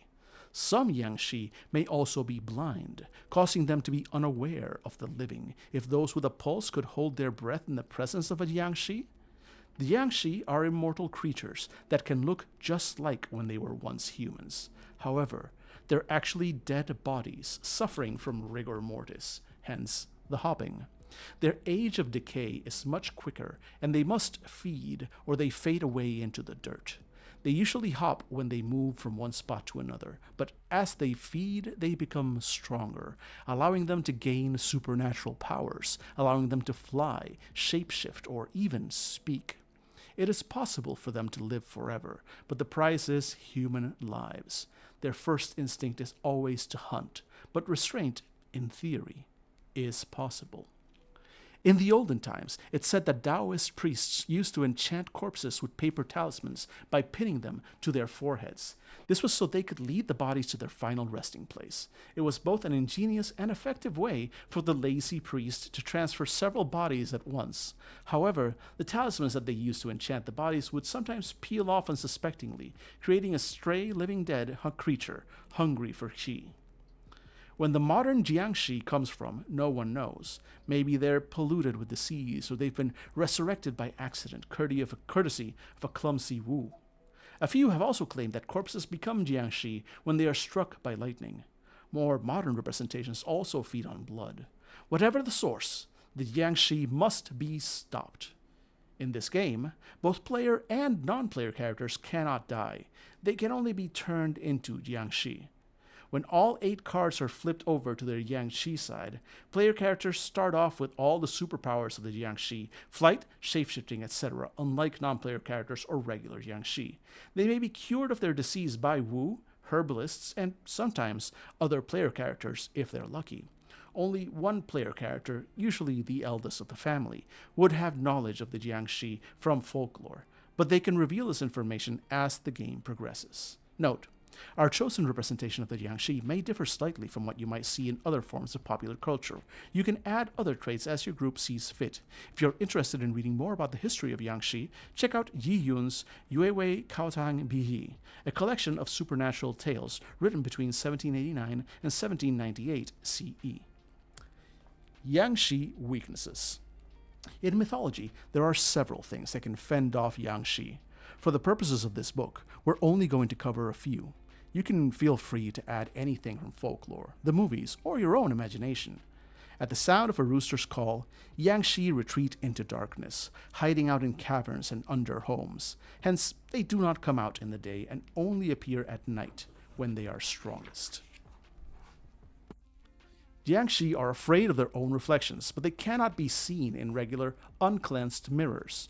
Therefore, mirrors must be cleansed by a Wu or something with psychic ability, or someone with psychic abilities to see themselves. When they see their reflection, they immediately rush away. They are also afraid of vinegar. Its acidity is toxic to the skin of a Yangshi and can potentially burn through their flesh. The more aged the vinegar, the more toxic it is to them. It can aid in the destruction of a Yangshi, but if a Yangshi dies, there is no hope for them to turn back to their original human form. Another way to stop a Jiangshi in its tracks is by throwing uncooked rice at them. The gods probably thought this would be funny. When a Jiangshi notices the rice, they stop what they're doing and start counting each grain. They also despise cooked sticky rice. Throw it at them to stop them in their tracks. Most of these rice-based attacks provide a good chance of escape. One other thing that can be used to deal with Jiangshi are psychic spells and paper talismans. In this game, we would call them spirit papers, but in esoteric Taoism, they are known as Fu Lu, or Fu paper talismans. Anyone may place a spell onto a slip of paper, which can be struck onto any part of the Jiangshi to paralyze them, though this is most effective if a Wu or a practitioner of the magic arts attempts to do this. Once immobilized, they must work quickly to reverse the Yangshi's curse. This could take a series of days before the disease can be fully cured, and each time a Yangshi feeds, they undo the work that has been done to cure them. Daigo is the most important member of the Chan family. Every morning, before sunrise, he struts his feathers up to the highest point of town and lets out a thunderous caw. After scaring off the Jiangshi, Daigo scuttles back into his rooster's den. It's all in a day's work. During the game, the eldest would probably know about these facts on how to stop Jiangshi. However, their other family members might not believe them. If they do not know these facts, they will be revealed to them slowly by the GM through a spirit or some other paranormal source when they receive a Defeating Jiangshi 101 card, which is, by the way, this little card, which has a set of things that you can do to defeat Jiangshis. All right, cool. So these are the big bad guys. These are the main bads of the game. We'll see what else so there's other spirits. So they talk about the Mogwai. You may know them as gremlins here in America. That's actually more of an umbrella term for demons. The Bakugusin, the white bone demons, shape-shifting skeletons, fox spirits, mysterious chaos that can take on human form, hungry ghosts appear only during the Hungry Ghost Festival, green, sickly, and faceless, barely look human. They reveal a large mouth crammed with razor teeth. Oh my god, these are terrifying. Cool. Ancient superstitions and objects of bad luck. There are several objects that symbolize bad luck or are believed to attract evil spirits in the home and given as gifts. Some objects are representative of bad things to come, and others are homonyms for death-related subject matter. And uncleansed mirrors. Oh, there's another Jiangshi down there. Uncleansed mirrors act as portals to the spirit realm, and Jiangshi cast no reflections when looking upon uncleansed mirrors. Once cleansed, connection to spirits is closed, and Jiangshi can appear upon the reflective surface of a clean mirror, which they are terrified of. Cleansed bronze mirrors are the best Jiangshi deterrent because the reflection they cast is even clearer for the Jiangshi and serves as a reminder of what they once were. All right, so those are the big bads of the game. Interesting. You'll note we haven't gotten any kind of stats or anything yet. We'll see how this game actually plays, hopefully soon. But switching over to the intro screen, so I can just look you all in the eye as I say that it is once again ad time, and therefore we will be right back. All right.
All right, we back, and we are going back to the overhead right away.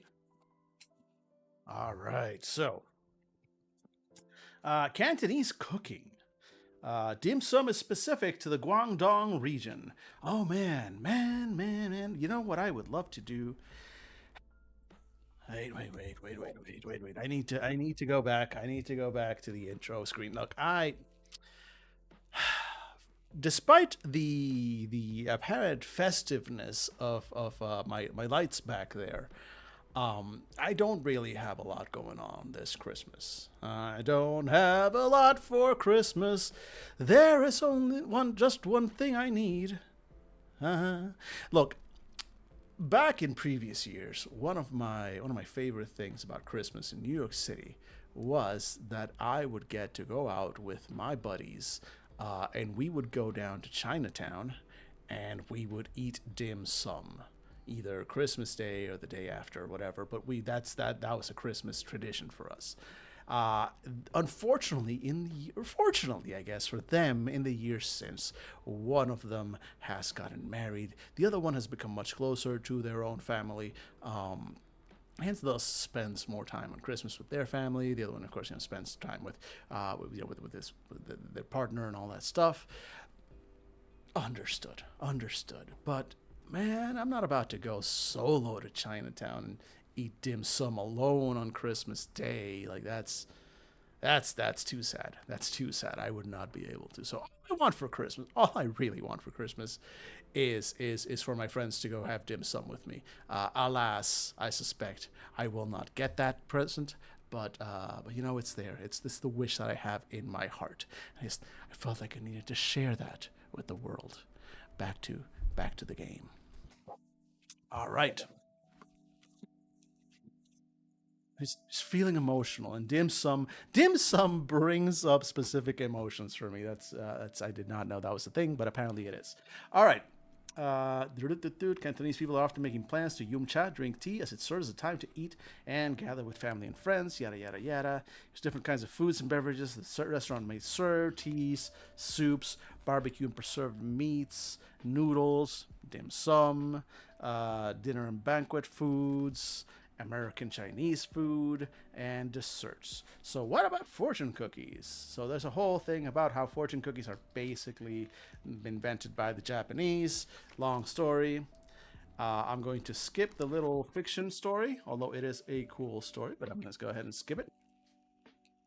And let's look at, okay, so game mod. So, before, again, we haven't even looked at game systems yet. But the first thing we're seeing is actually, and this is very interesting because most games uh, tell you, like at this point, and I think like this game, like I feel like if you are picking up Jiangshi, again, I don't know because I only have this game, from the Kickstarter, so I have a fancier version. I do not know if this game is available as just the book or if it only comes as this boxed set because of the board and the spirit papers and the cards and all the fiddly extra bits that it wants to come with, right? Because the rules make reference to, like, you will hand out this card, you will have these Mung cards and whatnot, and you'll have spirit papers. And there's a specific layout of these cards that is supposed to happen at some point, right? So I don't know if this game only comes as part of this box or not. Um, I'm gonna assume it probably does, in part because then the sort of selling point of the box becomes solely this, right? And that's, the book itself doesn't have a back blurb, right? Because your average tabletop RPG, the book will have a black back blurb that does its best to tell you what the game's about and sell it to you and everything. But also, the book is there, so you can kind of like skim through it and go like, and maybe you'll go right to the page like, oh, here's the wizard rules, and then you'll look through them or whatever. Um, this game is not going to have that happen because it's in a box, right? uh, and maybe because of that, it can get away like I think it's a different approach from a book that is going to be looked at. I think, like the book directly is going to be looked at sort of quote unquote in store. Then you're gonna want to put, I think, the player facing stuff up front. But for a book that's part of a whole other thing, it feels like they're putting the culture, the setting, and then the game master, the game moderating rather, information all first, long before we actually get to character creation, what the games, what the characters are, how to make them. Whole section here on names, um, in all this other stuff, right? At this point now we're looking at stuff that matters to players here, but it takes us a while. It takes us all this to even get it. Like, yeah, look at that. That's basically like just after halfway in the book is when you finally start looking uh at this. Also, the first thing I'm seeing now when I see facets, not surprising, but this is basically PBTA. Like this right here immediately is just, this is classic PBTA design. Um, but not all of this is PBTA, so I'm curious to see. But like, yeah, all of this is very much like. I mean, it's also different because usually PBTA is like this or higher than this, and here like it's different ranges, but it's also again feels very PBTA in design. It's not a direct PBTA ripoff, but it does feel like that. Interesting, interesting. All right, let's get back again. This also might just be how this game plays because there is a, yeah, like all these cards and everything. All right, we'll get to this. We'll get this, but I'm really curious to see um, how all this fits together because again, I'm getting very sort of like board gamey vibes. Like it, and it feels like this is a game that requires this board, requires these cards, right? All this stuff. So we'll see how that plays. We'll see how that plays. Let's see. I like the simmering setting feel. It's necessary, though. I'm not sure how necessary all those props are. Fairly necessary. Well, yeah, exactly. That's the thing. Like, I'm not sure how necessary all the props are, but also from what I'm seeing, kind of like some of the references, it does feel like this is a very sort of physical game. In fact, one of the first things we saw yesterday when looking through the book was a straight up just diagram of how the game is meant to be laid, physically laid. Here we go. Yeah, it's full 2-page spread of how the game is physically meant to be laid out, up to and including where the GM would sit, where the players would sit, how their cards would be, where the different things are stored, how this board should be, where the blocks of cards need to go, where to even place the dice. The D8s go in the middle here. Like there are specific places where the dice are placed or slots, and if they're covered, it matters. Like it does feel like all these extra gewgaws and additions are not extra gewgaws and additions as they would be in many other games, but in fact are the game itself. So that's interesting. All right, let's kind of go back here. Okay, where did we leave off? How are we doing on ads? Oh, it's still, yeah, we got 22 minutes. We're still fine. All right. So we're going to kind of skim through some of this stuff. Let's see.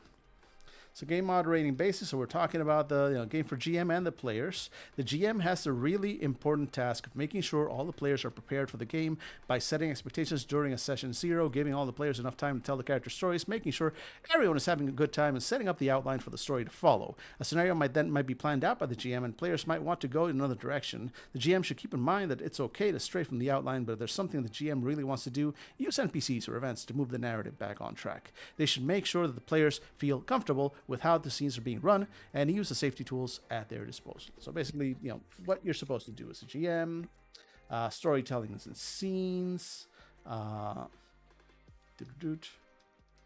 This is like general storytelling support. Okay, let's actually Oh no, so there's specific. Okay. Actually, no. This I think I need to read this bit here. Moving through an outline because this is actually important here. In some games, the entire adventure is written out as a story so that the GM can move through a pre-written script. However, through moderating on our games, we found that an outline approach works just as well, especially with collaborative storytelling. That way, the GM is still hitting the major plot lines that they want to hit, while having the option to remove some if the players would like to do something else. In this game, we separate the scenes into morning, afternoon, evening, and dead of night, so that the GM can fill out the plot points that they want to hit for each phase. They can have several scenes per phase as long as every player has some time to act out their character, while also keeping in mind that the time has been delegated to playing the session. Storytelling and scenes. Okay, now this is just general guidance. Spotlighting characters, playing non-player characters. Yeah, this is like general advice at this point, not really specific mechanics, but it's good stuff. Okay, playing a racist non-player character explicitly. As you probably noticed, the struggle against systemic racism is an important part of Jiangshi. Now, if you're the GM, how are you to portray racist antagonism without antagonizing your players as well as their characters? Good question. Actually, I was going to skip this, but actually, no. I think it's probably important to go ahead. Okay, it's just these 2 pages. Let's actually read through this. I want to see how they approach. This is important. Again, I'm gonna say that the majority of people that might be playing this game are actually not going to be Chinese American or Chinese Canadian, right? So addressing these things becomes particularly important. So I want to see how they approach it. The racism alert levels. Before the game, discuss how racism is portrayed with the players to determine their comfort level with the aspect of the game. You can think of racism in terms of 4 sliders, each governing a different aspect of racism's presence. Implicit versus explicit. Are racism's effects described in broad strokes? Are they spoken aloud or acted out at the table? Villainous versus pedestrian. Who in our narrative will say and do racist things? Are only the worst villains racist, or only bad people, or is everyone racist? What about the PCs themselves? Infrequent versus commonplace. Are racist occurrences few and far between, or constant sources of stress? And mild versus dangerous. How intense are these racist threats? Microaggressions and implied racism, or threats and acts of severe harm? In the 1920s, these sliders might be thought of as being pushed all the way to the right, explicit, pedestrian, commonplace, and dangerous, but in this game, the players have control over how racism plays out. The default settings are racism is described, but the specific details of racist acts when the cop so where the cop hits you, what slur he spits at you, are omitted when speaking. Everyone's at least a little bit racist, but the PCs are less racist than others. Racist incidents occur daily, and in some cases may escalate to violence. Please note that these are things that you should never do or say unless you're playing a non-player character in this game who is made to drive tension and create problems for the main player characters. You should also set expectations with the players for this, so that they know what these characters may do. And now in bold, please keep in mind to set lines and veils. If any of the ideas in the table below have been established as a line by players, do not introduce them in a game at any time. These are optional ways of playing, and they do not need to be added to the story for the game to work.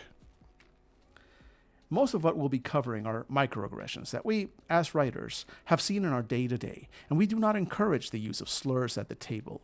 Instead, the GM may say something along the lines of, character name uses a racial slur and walks out of the room. Do not, and this part is bolded, do not actually say the slur. Seems kind of obvious, but also, unfortunately, necessary to point out. You know who you are if you're one of the people that needs it pointed out. Here's a table of a few things that an antagonizing non-player character might say or do that we as writers have experienced in our own lives, most of which can be labeled as microaggressions. We want to remind you that some of these things may be hard lines for the players, and for some, even having a racist character might cause an unintended emotional response. That's okay.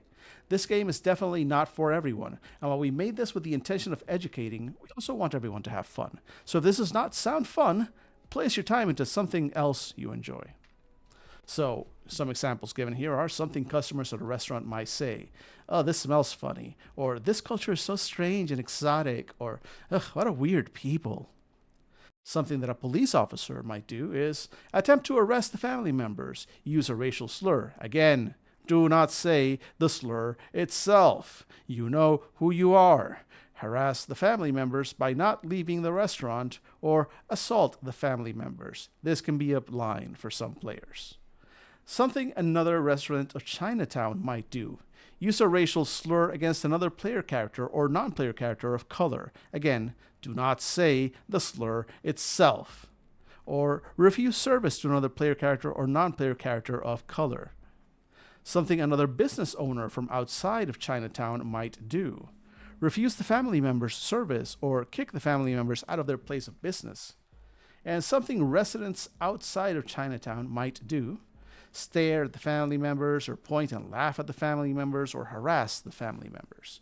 And yeah, that's basically it. So yeah, it is a way. The game is, it's basically saying like, look, the game takes place in 1920 in America. It was a racist time, and part of what you're going to be doing in this game is confronting that racism and having to examine what the lives of Chinese Americans and Chinese Canadians living in that time experienced. At the same time, this is not a graphic racism simulator 2024. That one's coming out on Steam any day now. But it's more of a, there will be racist events. It's part of the story that we're telling. Includes that. That doesn't. It's not free reign to just start using all the slurs you've been saving up. All right, playing a spirit NPC, planning a game. The sessions for GMs who want to run out their own adventure. We're building. Okay, so basically guidance on how to create a scenario. Here's a little thing for pre-generated characters. I'm going to kind of skip this because we're actually hopefully going to look at least one of the scenarios, so we'll see what that looks like. We got some guidance on session 0. Relationship creation. Let's see what this is all about. It does seem to be, again, somewhat PBTA flavored, so understandable that would be like, also I think that's a generally a good thing. In fact, that's one thing that I'm thinking for when I go back to work on Spirits, on Seeker's Call again.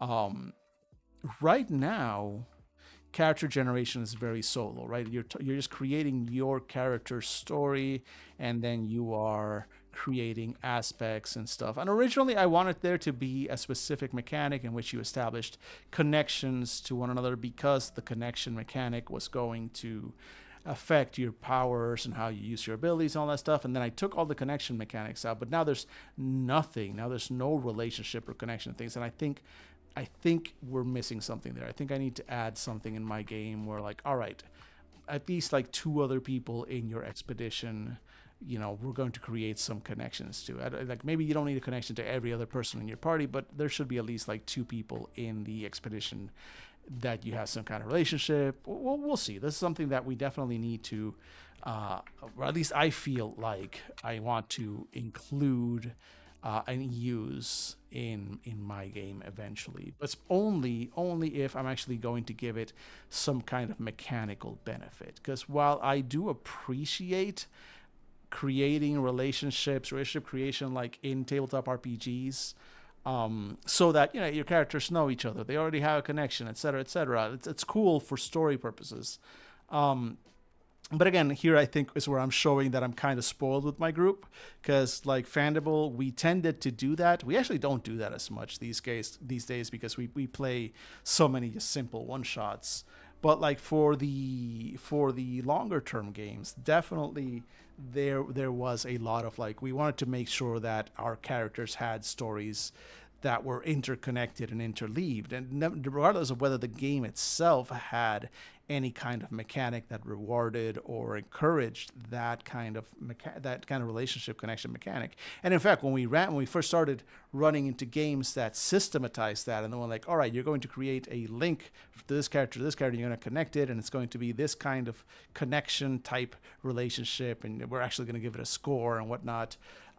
Which I'm not opposed to, but I think our first exposure to that felt so alien, because it's like, why are you gamifying something that we just, it's meant to just, like, if you're a good if you're a good role player, you do that sort of stuff anyway. I think that was kind of what it felt. A lot of the problems that we had with PBTA style games was, I think, that sort of grognardy feeling that, why are these games trying to systematize and create rules and systems and whatever roles and whatnot around these relationship mechanics, whereas, because it feels like, oh, I'm being forced to have these connections versus having chosen to add these connections as part of my character because I'm a good role player and that's what good role players do, right? Like, I think that was part of the holdup, if you will, with our exposure to PBTA. We've grown since then. But I still sort of like feel like, if you're going to give me some kind of actual relationship creation step or mechanic in your game, that should also give me some kind of not necessarily benefit, but it should have a mechanical effect in the game, not just a story-wise, if you will, effect on the game, right? So that, again, just my thought, just my approach there. But let's see how this game handles relationship creation. So relationships are set up prior to the start of the game once characters have been created. Each player must establish a relationship between their character and the other characters at the table. Each player will ask another player at the table a question from this list until all the questions are answered and all characters have had their relationships established. Players may go down the list in numeric order for more in-depth relationship creation, especially if playing with a chosen family. So questions are we related? Do we have a romantic relationship? Are we rivals? Do you own the restaurant? Do we enjoy working together? Is there a hobby we enjoy together outside of work? Are you holding a grudge against me? What is something that reminds you of me? What is a good memory of us? What is something that I do that irritates you?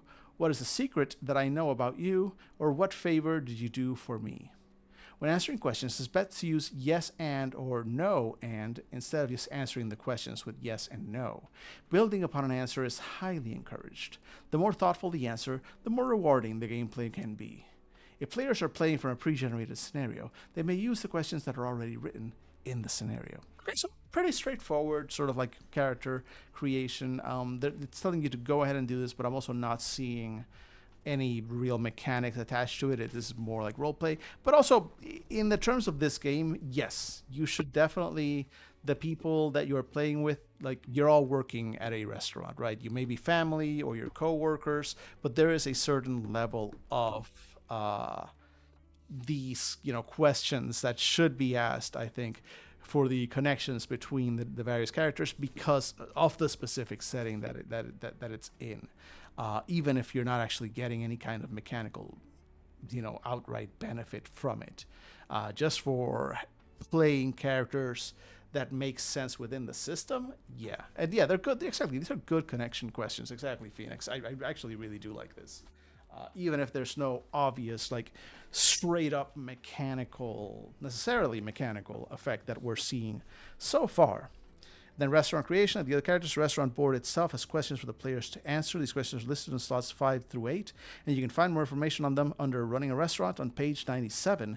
Typically, it's easiest to answer the questions from slot 8 backwards, focusing on the larger details before diving into the smaller details. Okay, let's see that. So let's get the board out. Oh, yeah. So 5 through 8. So 5 And so they do it in okay, from wide to tight. So the wider is location. So where is your restaurant? The 7 is your name. What's the name of your restaurant? Type of cuisine. So what's your signature dish of the restaurant? And then finally, the typical clientele. What are the busiest times for the restaurant? So these are questions that you create that you answer as you create your restaurant. Pretty cool.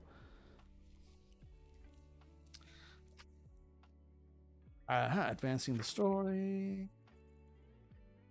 It's just stuff to advice on how to move the story if people are kind of like stopped. How to end the game, advice on how to end the games, debrief for players. Okay, character creation. Now we're fine. Now we're getting into it. Why are we looking on ads? Okay, ads will start in less than 5 minutes. So let's look at this page, and once we're kind of done looking at these pages, then we'll do the ads and we'll come back. By the way, folks, big news. Big news. This is gonna be the 4 p.m. ad break soon.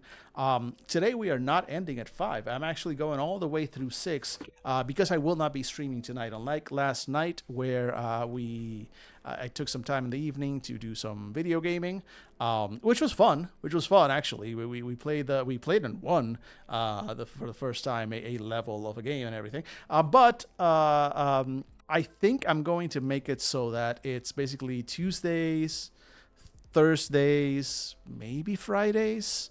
Um, but like I'm feeling like one day yes, one day no. So maybe Sundays. I think Sundays I'm going to be doing a lot of streaming. Point is, it's not going to be evening streams every night because I want to have my evenings free on, especially Mondays, Wednesdays. That's also time I can do for other stuff as well. So no evening stream today, but that means that this stream is going to go a little bit longer. So I'm going to keep going till 6. So who knows? We might even actually, who knows? Let's not get carried away. I'm not gonna. Let's not fill our eyes too much and think that we can actually get through this whole book, even if I'm giving myself an extra hour. Dan, you should know better. All right, we've got 4 minutes before the ad break. Let's look at the character creation page real quick. Players may choose from one of 3 generations for their characters: grandparent, parent, or child.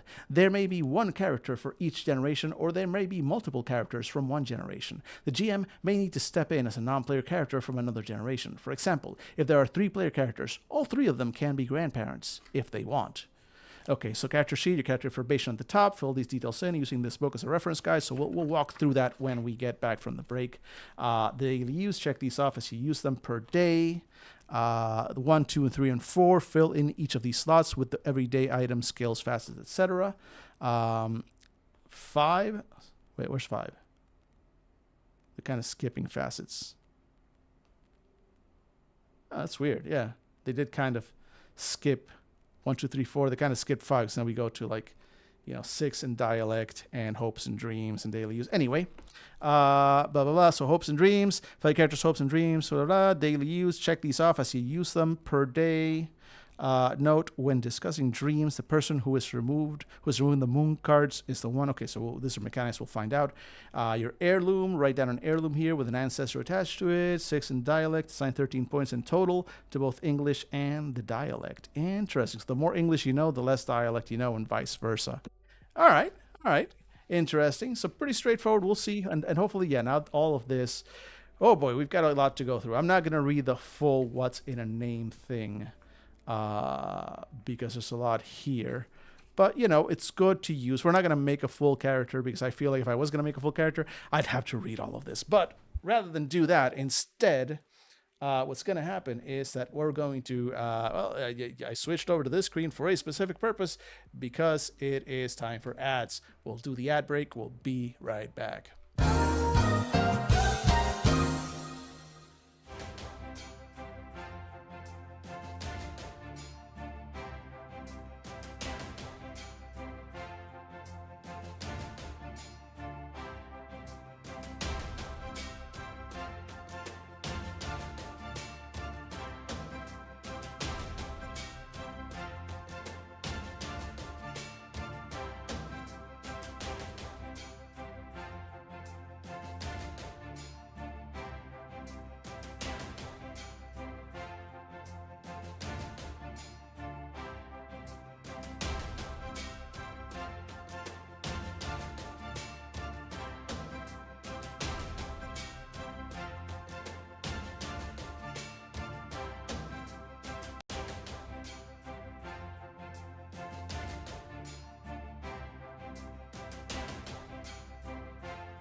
All right, we're back. We're back. Sorry about that. Hey, PB, welcome in, friend. Welcome in.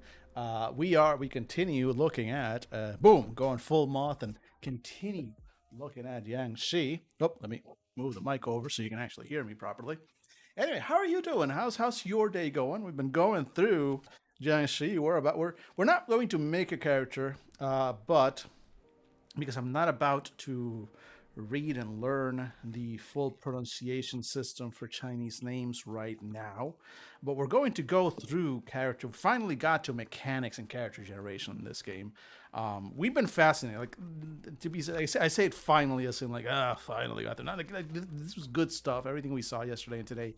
I'm loving everything they're doing in the settings. I've had some questions about certain approaches to how they're including information about other cultures. Like for example, the whole thing about Latino communities, which is very focused on Puerto Rico. I recommend if you get a chance. And hey, Sarah Sublime, welcome in, friend. But this whole thing about Latino communities and especially Puerto Rican culture in the 1920s was brilliant, but also flawed in that I didn't see anything about how it connects to Chinese American culture in the same time period, which would, considering the what the game is about, right?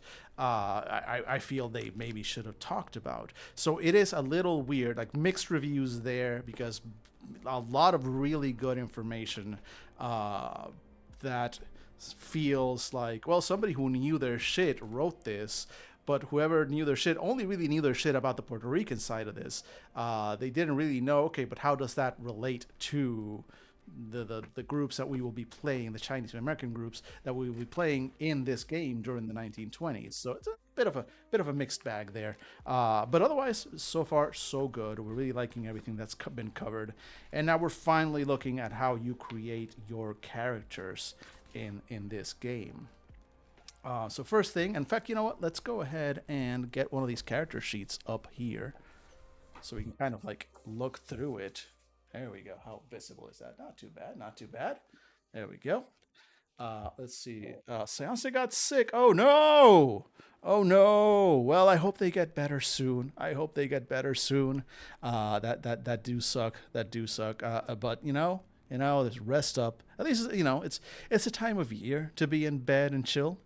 Let's see. PB says, I'm doing well. I'm gearing up to finish some things so they're ready for this evening. Wait, what's going on this evening? Look, I don't know. Time is a flat circle. I don't know. What am I missing? What's going on? What's scheduled? What are we doing tonight? I probably should know. Or maybe I don't. I don't know. I'm immediately nervous. Oh shit! Was there something going on this evening? Was I supposed to know about it? I was gonna sit down and just spend my evening doing some reading. Anyway, let me know. But yeah, exactly. Interesting. It's a good approach. Here's a specific reason that I bring up that it specifically struck me as odd in this. It's that it's odd anyway, right? That nothing really is said here about a connection to Chinese American culture. After the rather detailed description of Puerto Rican culture in the 1920s, but then you've got like the much shorter examples of the Italian Americans, Irish Americans, and police, and how those sort of groups and cultures related. And they very specifically describe, they spend a lot less time, but that little time is specifically like how these populations and cultures and people connected to and related to the Chinese Americans in that time period as well, which is immediately useful for the setting of this game. While again, the Puerto Rican one, the Latino one, especially, I mean, they do take a moment to state that, hey, Latino is a very broad term, right? You say Latino, and that means a myriad of different Hispanic and Latino cultures. And so they go like, we are choosing to focus on just one for this example. And so then they spend all like nearly 2 pages talking about Puerto Rican culture and history, not just on the island, but especially on the migration to the United States, and a lot of other stuff here. They even bring up the freaking Jones Act. Like there's, it got me worked up. Is what I'll say. I was reading through it and going like, fuck yeah, Puerto Rico. Yeah. Anyway, but then at the end, there's Okay, and how did this affect the Chinese American communities in New York at the same time? Was there tension between the two groups? Was there friendship between the, like, what happened? And from what we read here, that really isn't covered. So it's very, it's odd. It's a little odd oversight on this, and I'm not quite sure how it happened. I'd love to talk to the game creators and go like, hey, am I missing something? Like, what happened here? Because I'm really curious about this. Because as a Puerto Rican myself, this is interesting, right? This immediately perked me up, and as I was reading through it, I was like, they did a great job here. As a sort of like information about Puerto Rico and Puerto Ricans in the 1920s, less of a great job of presenting how that applies to this game. Because in this game, you're not playing Puerto Ricans; you're playing Chinese Americans. The one thing that they kind of do is this whole part here, this whole paragraph here is kind of describing a lot of the. Sorry, you just have to move the mic. Describing a lot of the sort of cultural touchstones of Puerto Rican culture in New York City for that time period. So a lot of things that your character as a Chinese American might see or experience if they are in New York City, in New York City Chinatown, things that come from Puerto Rican culture that you might experience here. So that's cool. That's cool. But it was kind of weird that the other ones specifically talk about how those communities specifically relate to the Chinese American communities, whereas this one was just like Puerto Ricans exist. They went through all this stuff and they gave all these cultural things to New York City. And that's it, and that's all. No actual connection to the game, so it is a little weird. All right. Let's see. It's the veiled way of saying you're working on stuff for your stream tonight. You have tonight's. Wait, is that tonight? Oh, cripes! Time goes so fast. Well, I'll be here. I'll be here. Don't worry. I will. You'll have at least one person watching, because I'm curious to see how that'll go. It's like a small anecdote they just dropped in there. Exactly. It is. It's again well done. Well done. A lot of nice detail, but it's a little odd, especially since they did do what I'm asking or what I'm curious about for the other cultures. Very, very interesting approach. Okay, so cool. So anyway, we now in actual character creation, the first thing you need to do is you got your family name, your Chinese name, English name, your pronouns, your generation, age, relationship. So the first thing is names, and there's literally 4 pages of discussion on names, pronunciation. I guess you can roll a gold D8 and then a red D8. Family names. Here's some of the most common. Okay, actually, here we go. So here's some of the most common Cantonese family names in the U.S. I'm going to skip over the pronunciation because I don't want to work on my pronunciation on stream, but it's there, and it's good that it's there. But wow, I mean, they previously said like, yeah, you would need to take a course just on its own to understand the levels of pronunciation and just all the nuances and detail that come with with Cantonese rather language. But they're told it's 9 different tones, and no, I'm going to skip this for now. Fascinated, not going to do it on stream. But were I to ever run a game, I would actually put in this effort so I could read these names properly.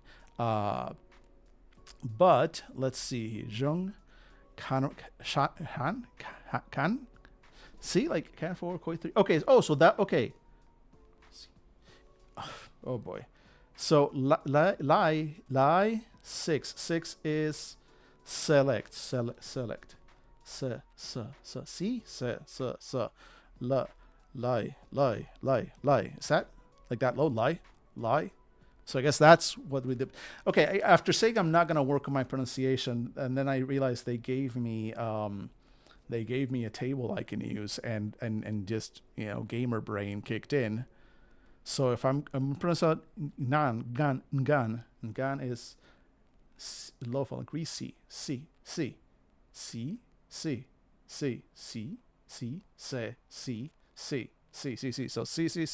c, nan, gan, I guess. See,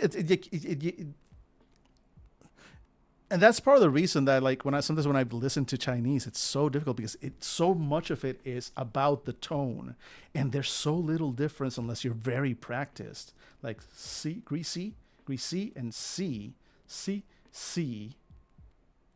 low falling C, low rising C, high falling C. seaside, seaside, C, right? And then mid rising C, C, C, mid level C, C, C, C, C. There's wow, they are very subtle differences. This is it would take me forever. Anyway, and then that's on these tones, but then then you're applying it to gan. So like yeah, remember be gentle with yourself when you're using these pronunciations during the base of a new language. It's hard to tell me about it.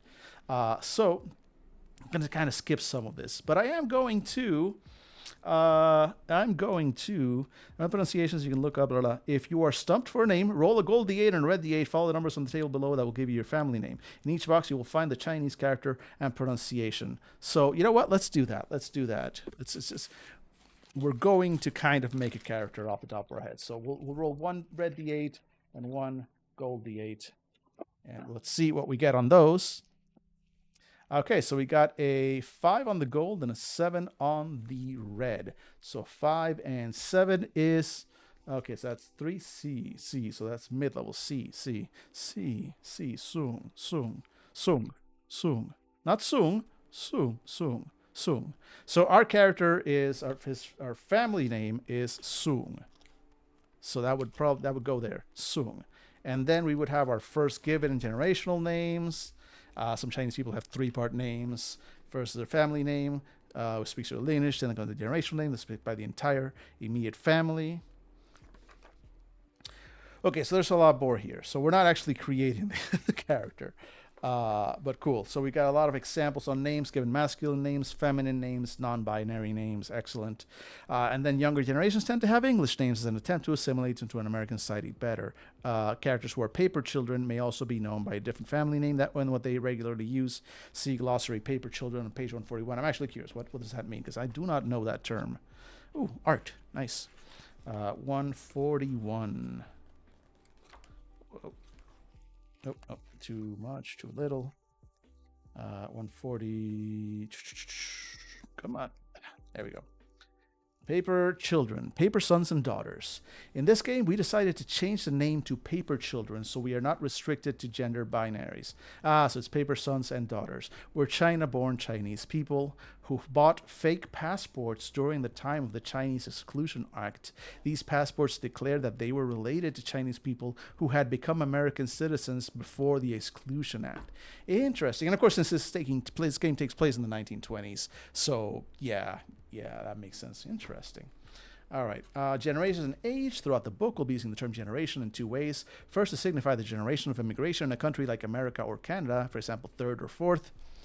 And a second to signify the familial generation within a single household.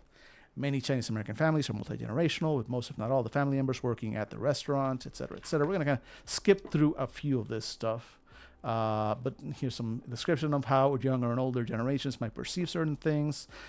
They've said it a few times, but whoever is the eldest character is probably going to be the one that in character knows about the Jiangshi and how to deal with them.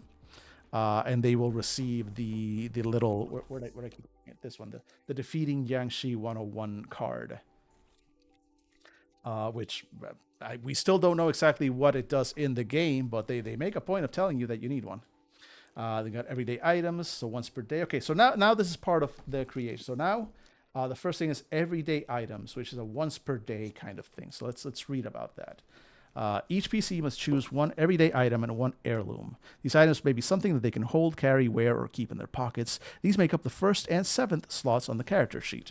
So everyday items, once per day. Everyday items can be used once per day throughout the game. Example of items could be matches, a knife, a bottle of baijiu,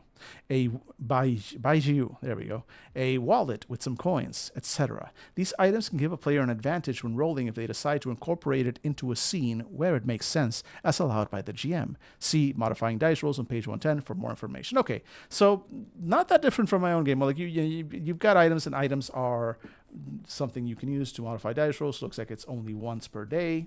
Okay. Let's see here. Heirlooms. As noted on the 7th slot of the character sheet, an heirloom could be a jade bracelet, a hairpin, a picture, or something else that provides the character with a connection to their ancestors. Yeah, so here's heirloom, ancestor attached to heirloom, Tick this box if the heirloom is broken, and then consult with ancestors. Sorry, with ancestor once per day. So consult once per day. As long as the PC has this heirloom on them, they may speak with that ancestor's spirit once per day. The link to an ancestor can act like a sounding board or moral compass for the player character and can be a conduit for the GM to provide knowledge to the player character, especially information about the supernatural. Little in character here. Wendell has a jade necklace that his grandfather gave him when they last saw each other. Wendell's grandfather passed away recently, but every time he's in trouble, he clutches the necklace and gains whatever insight he needs to solve the problem. It's as if his grandfather was advising him like he used to before he died.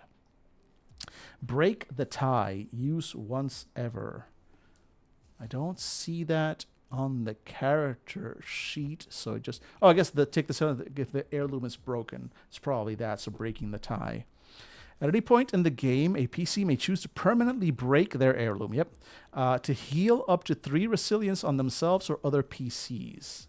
Once checked, the heirloom can no longer be used for consulting with the ancestor. The slot is still used for Jiangshi cards, and to calculate overall resilience when taking care of our restaurant tax cards, which we'll hopefully see that system soon.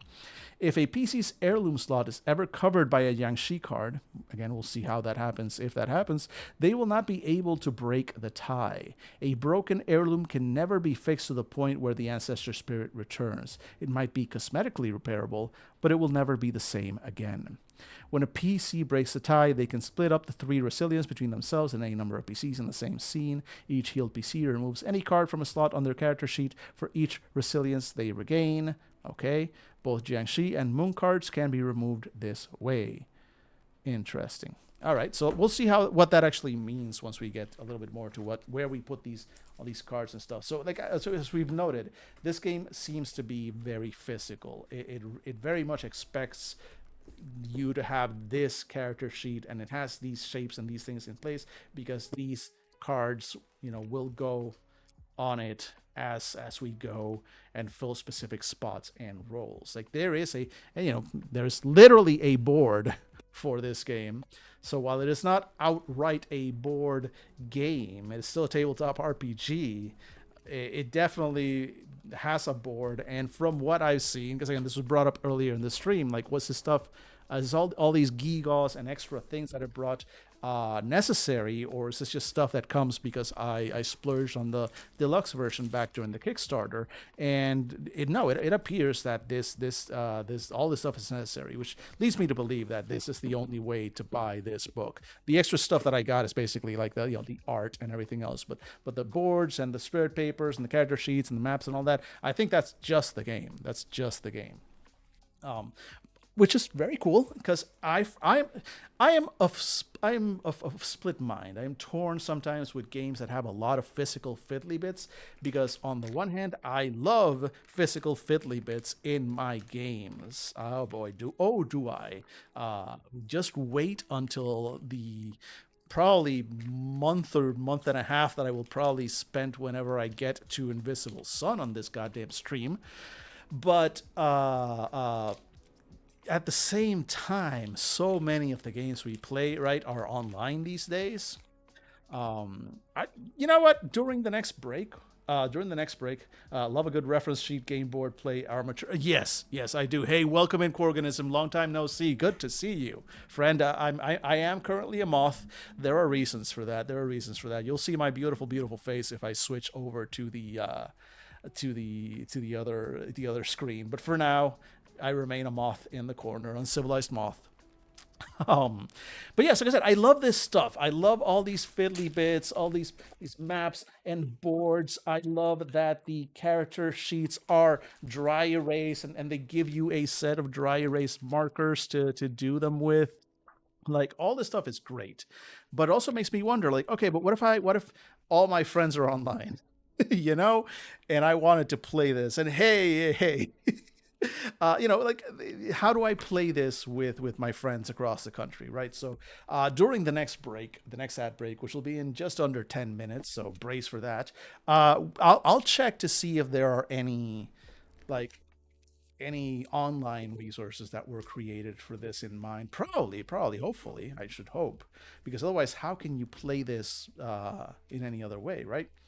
Anyway, let's keep scrolling around. So language. Okay, so language looks to be fairly important. Right? At some point earlier, we saw that you get 30. Yeah, here we go. 13 points to split between Chinese dialect and English. So you have both English and your Chinese dialect, which usually is going to be Cantonese, I believe, but I guess they'll give you more to, yeah, regions and dialects and whatnot. But you only have so many points, and they will be split amongst the various areas of that language. So, listening, speaking, reading, and writing are all separate skills for both English and your dialect. And if you choose to be fully bilingual with both, you're not going to be amazing at both. But you could also focus on just mostly learning English and leave your dialect very poor if you want to be like a younger generation who's like trying to go full American, or vice versa. If like maybe you want to play the older generation, you want to be a grandma. Maybe you sink all of your language points more on the dialect and leave English very very bare.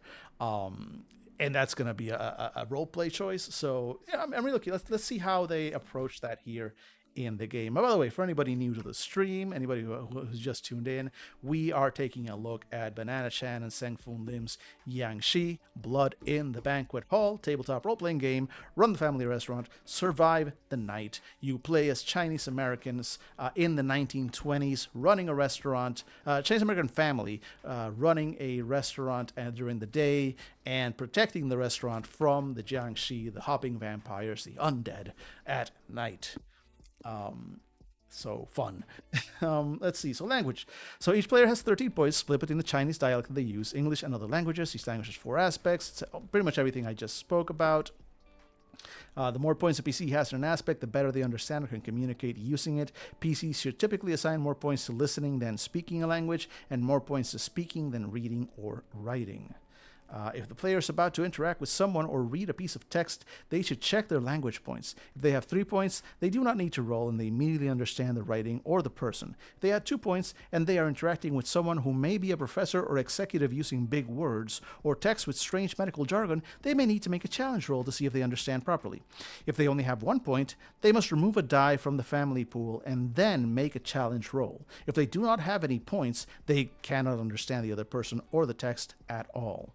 I don't know yet what the family pool is. We haven't gotten to that part of the mechanics yet, but it sounds like a pool of dice or points that belongs to the whole family. Kind of taking a wild guess there. We'll see once we get to that particular mechanic. Let's see. Player characters may lack the ability to understand one another if they do not all have the same or similar common language, but they may bond over food, work, or living together as a family. For example, a grandmother may not understand their grandchild, but they bond over cooking. Language can be lost. Using some skills or facets may cause a PC to erase a point in an aspect of a language. On the other hand, characters with the Sifu facet can also teach parts of a language to other characters. Regions and dialects, so a little bit more on that. Notes on English and other languages. All right, let's see here. Skills. Okay, so if a player happens to be skilled at something, they may have an advantage in a situation mechanically, but they may also act out the skill when role-playing. Each of a PC's skills allows them to re-attempt a relevant challenge, and we'll see the actual modifying dice roll mechanics on page 110, which we are still a ways off from, or gain another advantage based on the skill's description. Players can use most of their skills once per day as long as the scene allows it. Again, there's a very... This whole thing about using skills once per day, using items once per day, marking it off like that, and I think, we see, same thing with skill and reroll.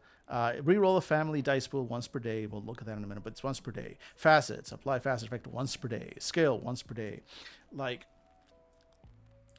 again, there's a board gameness to that, right? There's effectively like there's a distinctively board game-ness to that.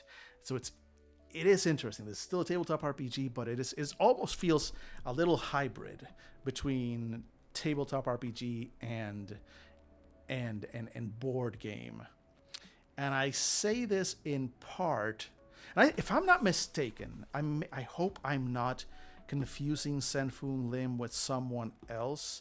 if this is the person I think, again, apologies if it's not the right person, but in my mind, I'm making this connection. I think they are. Senfung Lim, Banana Chan, I know mostly from tabletop RPGs. Senfung Lim, I believe, is a board game designer more than anything. I believe this they have worked on. I think the most recent thing is the Mass Effect game, the Mass Effect board game.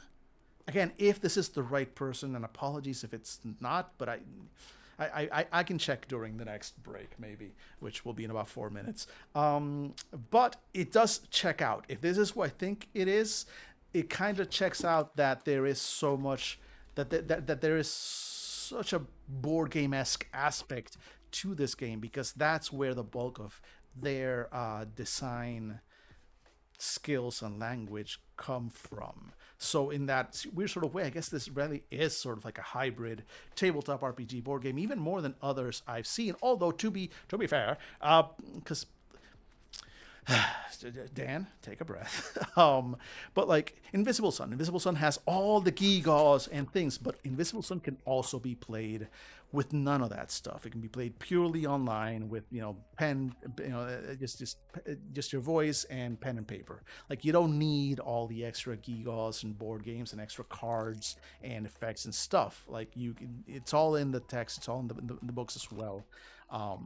So despite having a lot of fiddly bits, it doesn't feel board gamey. Well, this has a lot of fiddly bits and does feel board gamey. And I do have, bear with me just a sec. That same vein.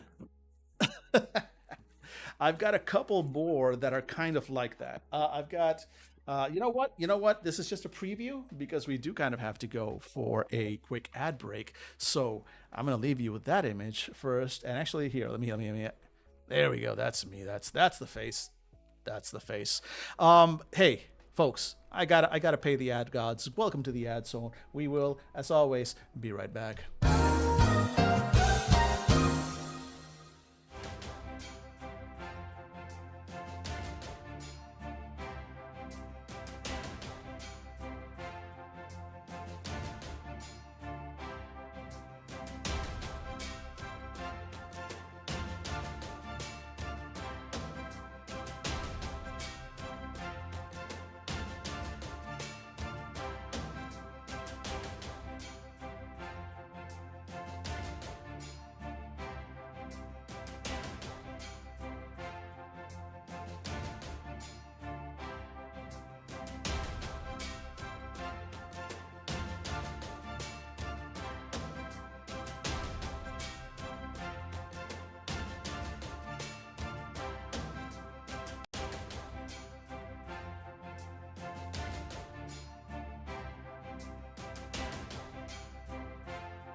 And we return. All right, let me hop over to the overhead there and show you guys the goodies that at some point we'll be covering on this stream, and kind of fall in that same tabletop RPG slash hybrid board game vibe. I hadn't realized I had so many examples until just a second ago. Let's go over to the overhead. All right, so I'm a moth once again for reasons I will fix. I will fix, but not right now. Not right now. Anyway, look. I've got, and to be fair, Monty Cook loves to do this. They get me with this stuff all the time. But the first example is not a Monty Cook joint. It's actually a Xeno language, a game about alien language and human memory. And this is very board gamey. There's a lot going on. Like, there is a board here. Boy, no, let me open that. There we go. There's a board, and there are all these cards and these little things because you are trying to literally interpret an alien language. There's a lot going on with Xeno language, and as you can tell, it's still pretty sealed up because I don't know when I'm gonna get to play this. It's especially because again, my main group, right, is the podcast folks, and this is such a physical, visual thing. The same thing with Jiangshi. That's my problem.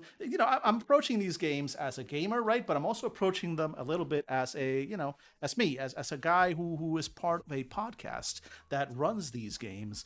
And when a game is super visual and super has physical parts, and those physical parts and board and everything are a very big part of the game, that means it's probably not going to translate well to a pure audio medium like podcasting. And so games like that end up going like, oh, that's cool, we're never going to run that for the podcast, which is a goddamn shame because many of these I'm sure are excellent. We're just never going to get around to them. So who knows? I would love to break out Xeno language with people, but again, since they games like this that fit that middle ground between tabletop RPG and board game, the thing about it is that even with a board game, right? So many board games, you're like, hey, well, let's play this board game. Cool. How do you play it? Oh, don't worry, settle down, because while I set up the board, I'm going to play you this half-hour long video, how to play video, because it's going to take me about that long to set up the board anyway.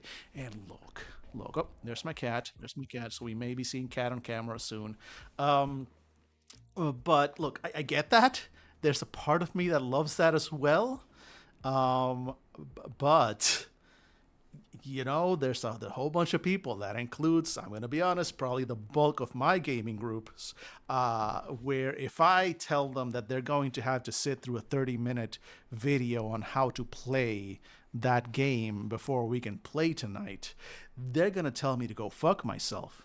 And then there's this, there's games where like, oh no, I need you to like spend some time, learn this setting, take into account. By the way, you're getting all sorts of kitty previews around here. Hey, kitty, kitty, kitty, kitty, kitty, kitty. Yeah, she got giving scritchies, scritchies, scritchies, scritchies, scritchies, and yes, kitty, kitty, stream kitty. Um, um, I lost everything I was thinking about because kitties. Look, point is like, yeah, if I tell the gang that they need to read a book before they even think and then play a board game around it, no, it's a hard sell. It may be a great game and it's a game that I very much want to play, but I'm also going to be honest, it's going to be very hard for me to find people to play it with because the bulk of the people I know are not going to put up with that bullshit straight up. And so there's that one. And then these are Monty Cook joints, right? There's the Devil's Dandy Dogs, which also comes in a big box, and it's a role-playing game of mystery, magic, and being a good dog. And look at all these fiddly bits and all these cards and all this other stuff. But it's also a role-playing game, but also cards and fiddly bits and stuff. So that's another one that at some point we're going to crack open on stream and see. And finally, again, from the Monty Cook boys. This one's a little dusty, but actually, I think, did I ever get around to running this for the game? I think I did. I actually think we did run, or we were going to run. Oh God, I don't remember if we actually ran it, but I was going to run a game of. There we go. Stealing. Is that even coming in the camera? Yeah, Stealing Stories for the Devil, like the deluxe edition, obviously. And I think Stealing Stories is one that I think can be played without all the extra fiddly bits, but oh boy, does it want you to have come on, open up the fiddly bits. That's like reams of blueprints, of building blueprints to play with, like full blueprint size building blueprints. Again, multiple, and then in after that, multiple just boards, like act boards that you're supposed to set up. Like again, there's a lot of physical fiddly bits, but this one also, I feel like can probably be played without them having run it at least once. But yeah, also we will, again, another one that will at some point go over on stream. Setup times can make life difficult. Let me catch up fully on chat. I think it was Megway Baker who said something to the effect of, "Yeah, we'd love to take a whole day to make characters, but we're adults with jobs and families." Exactly, exactly. Just putting the boxes away, and we're back to the actual game that we're looking at today. But quick preview on what's coming in future streams. Um, but yeah, exactly. Like it is, like something like this game is a lot. Is a lot to ask for a lot of people, especially since this is not a game that I would trust a lot of people to just hop into and trust that, unless these are people who I know have a certain knowledge of Chinese culture appreciation, and they're not going to be either purposefully or more, just as likely or more likely accidentally horribly racist. Again, another reason why I probably wouldn't run this for the podcast unless I had like a fucking signed waiver from everybody else going like, yes, I read the book and I get it. Because it's, if you don't know, right, if you don't have the exposure and the knowledge of the culture, but you're trying to represent a member of that culture in a game which is steeped in that culture, representative of that culture, written by people in that culture, and then you even accidentally play a character that comes off as a stereotype or say something that is incredibly insensitive, and even if you didn't mean to, you just don't know, for a show, especially for a podcast, like it's kind of your responsibility to not be racist about it, right? So like this is the kind of game that if I was going to run, I would very much want to, like, it would take that, we would have to do that full session zero, and that's something that in a weird sort of way we haven't had to do so much with the podcast because we've been together so long and we all know one another. So the closest thing we have to a session zero is a very quick at the beginning, this is what the game is going to be about. We already kind of know each other's lines and veils. We know what areas can and can't be crossed, etc., etc. But all that said, if I was going to run this for my group, which, let's face it, we're all a bunch of gringos, like we're not. Yeah, I would not run this even for my group. And again, I'm not saying that the rest of Fandible are racist. Breaking news! Breaking news! Fandible podcast absolutely racist all the time. No. We're absolutely racist just a little bit of the time, and it's mostly on accident.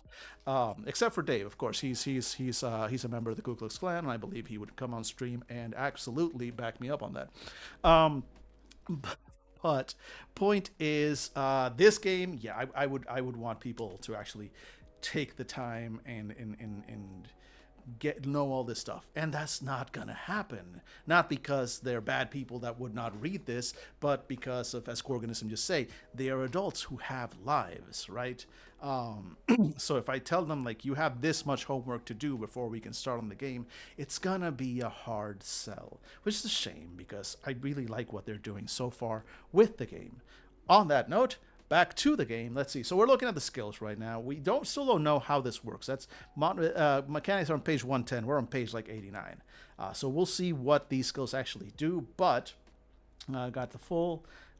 We got the full thing. So the skills, from what we see, they mostly just allow you to reattempt. For example, if you have cooking, blah blah blah blah blah, the PC may reattempt rolls that require culinary know-how. If you have negotiate, the PC may reattempt rolls to strike a bargain. Note that negotiate is not the same as hypnosis or coercion. Negotiate cannot cause a character to. But point is, like, it lets you try something and retry something if you have the skill to do it. Appears to be the general mechanic going with those. Resourceful seems, because okay, research, it's interesting. Okay, that's interesting. Because you've got like skills that are kind of like knowledge, like history, skills that are gambling. So PCs may reattempt gambling rolls. We've got a psychic skill.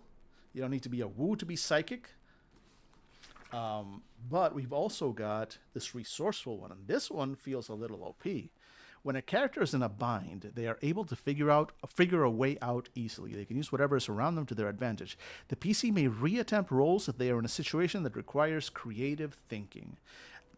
one would say that's a lot of roles, right? That's maybe not the majority, but that's a lot of roles that this would apply to. Um, and so the skills are once per day. Okay.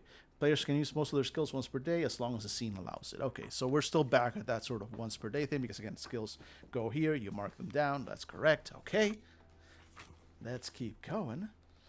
Okay, facets. So, what are facets? So, skills are traits that can be learned, whereas facets are a part of the character's personality, interests outside of running the restaurant, or background. Players can use their facets once per day, as long as the scene allows it. Unlike skills, facets have different abilities attached to them that can change die rolls or have specific outcomes attached to them from a die roll, unless otherwise noted. Players may choose two facets for the characters from the following list. So facets are actor, assimilated, detective, detective,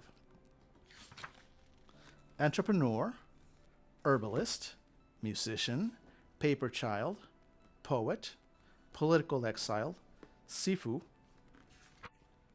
Tong member, and visual artist, and Wu, spirit medium and shaman. And look, folks, if you know me, if you've been on any of my streams before, you know I'm gonna have to look at Wu. I'm fantasy and magic slut. I in any game, give me the powers, give me the special abilities. So of course I immediately gravitate towards the one thing in this game that is besides the Jiangshi themselves. Speaking of which, look, I've got an autographed Jiangshi print here. Like, how many of you have had an autographed Jiangshi print? I don't think any of you. I need to get a frame for this thing. Wait, I see some frames over there. Are those frames too big or too small for this? Anyway, so since I've got this framed glamour glossy from a Yangshi, I think I qualify as a Wu, as a spirit medium and shaman. So let's see. It doesn't need to be the Ghost Festival for Wu to speak with spirits. A character with this facet doesn't need to be practicing Wu, but they may come from a long lineage of Wu, whose family probably practiced a folk religion that's now been combined with Taoist sorcery. They have a clearer line of communication with spirits and can speak with them easily through dreams. Characters with this facet do not need to roll dice to speak with spirits unless they are attempting to bargain with them. When a Wu attempts to bargain with a spirit, they may use the negotiate skill to reattempt rolls. Wu are also more adept at healing Jiangshi PCs. Their Jiangshi healing rolls have the following results, and Wu can attempt to heal a Jiangshi NPCs as well, and those are the results for that. Interesting. So their main thing as a spirit medium is just that they can kind of talk to and negotiate with spirits, but this specific thing that they can heal Jiangshi is interesting. So like here's okay the options. So on 7 to 8, heal 2 resilience slots on the Jiangshi. On 5 to 6, heal 1 resistance slot on the Jiangshi. Jiangshi breaks free from the spirit paper but is dazed. And 0 to 3, deal 1 damage to the Wu. Jiangshi breaks free from the spirit paper. This is a failure.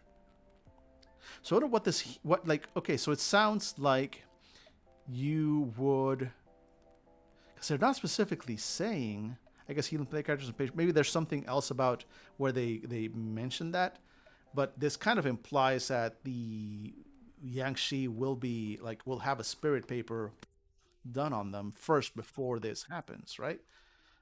We'll see. We'll see once we get hopefully to that part of the mechanics. Just taking a quick look and making sure we're not about to hit ads. All right, and then designing your own skills and facets. So some guidance on customing your own. Here's an example of one dancer. Hopes and dreams. Okay, so we do actually have a spot on our character sheet for hopes and dreams, and nothing here about rerolls or anything else. So let's see what those are about. Is there a mechanic to them? All characters have hopes and dreams. This could be something like having their child run the restaurant one day, or learning how to play jazz music, or creating a new fusion cuisine that is entirely different from what your parents would want you to do. Whatever it is, it will impact the thoughts, feelings, and choices of your character. To create interesting hopes and dreams, players should discuss them with the GM and other members of the family. It may make for better role playing if some of the player characters do not realize each other's hopes and dreams. This should be determined through discussion. In the end, the player themselves should have the final say which other characters know their hopes and dreams. May's goal is to travel with a jazz band to see all of the USA. She does not think that anyone else in her family knows this except for her brother Chun, who she shares all of her secrets with. Who she shares all her secrets with.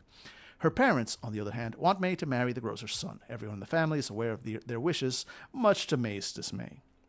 Hopes and dreams also impact other aspects of the game. When a player character fails a family dice pool roll, so there's a mechanical aspect, they have the option of narrating a monologue or flashback based on their hopes and dreams to receive an individual die for later use.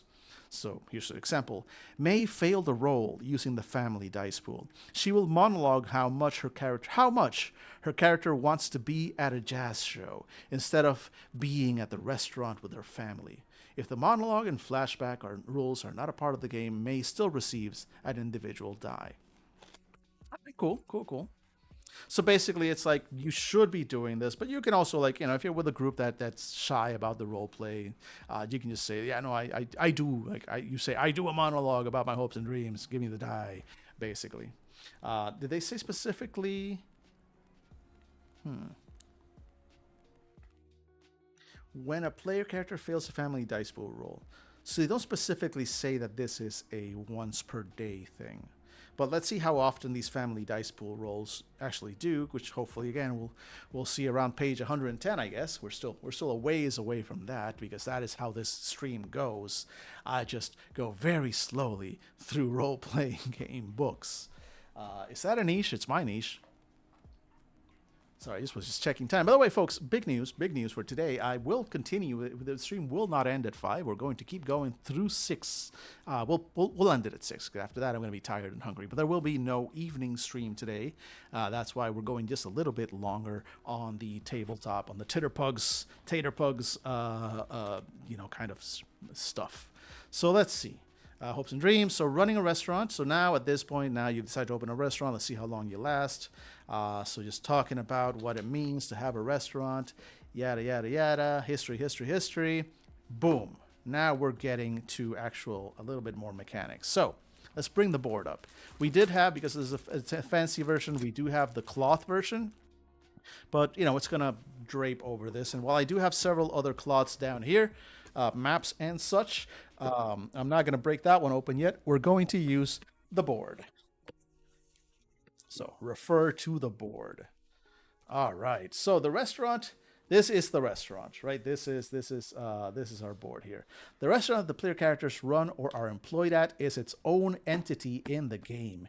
It is represented by the restaurant board and restaurant cards, which I believe are these over here, right? So it's these two sets, or rather these one sets. Yeah, these are the restaurant cards, the red ones. Because these are the Mung cards, and there's an X card there. These are the Mung cards, which are some sort of weird, nightmare cards. Yeah, when playing with Moon cards, that they remove any, they might blah, blah, blah. Anyway, they're like nightmare cards. I'm not sure what they do, but these are the restaurant cards, so they will apparently go here. So let's keep them here for now.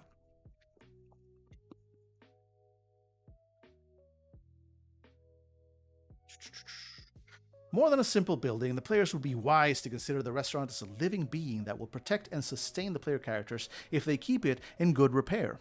It is almost like another member of the family, otherwise it will fall apart, leaving the family without a business to run, thus ending the game. After character creation, the players answer the following questions to flesh out their restaurants. Starting with slot 8 and working backwards to slot 5, the players decide the answers as a group and write them on a sheet of paper with the appropriate answers numbered correctly. The answer sheet could be placed next to the restaurant board. So slot 8, which is here. So that's the is that showing? Yes, okay, there we go. It's showing on camera. So slot 8 is the location slot. What is the location of the restaurant? It should be in Chinatown, but which area with Chinatown is up to the players? Might be near a grocer, maybe at the edge of Chinatown, close to a financial district, etc., etc., etc. Slot 7 is the name slot. What is the name of the restaurant? Maybe it uses a family name somewhere. Maybe it uses the words dragon or phoenix or happiness or garden or lucky. Maybe it references China or the Great Wall or pagodas. Be creative, but consider tradition. Slot 6, what type of cuisine and service is it, and what's the signature dish? Goes here on slot 6. Perhaps it serves dim sum in the afternoon and large banquets at night, or maybe it's trying this new thing called takeout.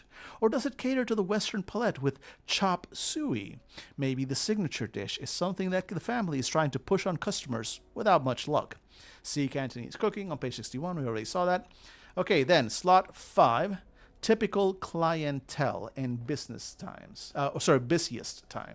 So, what's the typical clientele and when are the busiest times? Is it mostly locals that come to eat here, or do business people come in during the afternoon? Maybe it serves liquor in secret at night, so rebellious teens and young people come at night. Do people from outside of Chinatown seek out the exotic food you serve? And then slots 1 through 4, right there, are your bonus abilities. Slots 1 through 4 each have a separate bonus ability. The GM should inform the family what the restaurant's abilities are and how to use them. They are powerful and can help the family achieve success if used properly. However, the family loses access to those abilities if they get covered with restaurant cards due to unfinished tasks. The restaurant ceases to function as it normally would. So these abilities, let's see. 1 is a once per day. A player character may add 1 die to the family pool for a single roll. We got once per morning, a player character may add an extra half hour to their resilience. So hopefully we'll see what that means system-wise soon enough. 3 is once per day. A player character may re-roll a 4 on their turn. Okay, 4s probably means something. We still haven't seen the actual dice system yet, but that probably means something. And finally, once per day, a player character may return an individual to the GM. Wait.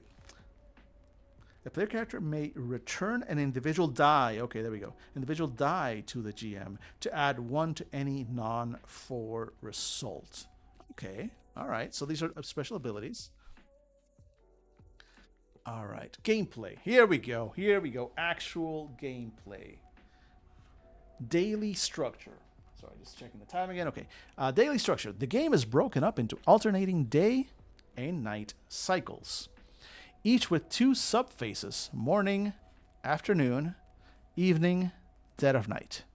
Daytime and nighttime have different threats and challenges. In the daytime, the restaurant may have to deal with the racism or gang violence, while at nighttime, there are Jiangshi seeking warm bodies to drain. The GM uses these phases to progress the story forward. Depending on the scenario chosen, a game may last up to 5 full days and nights.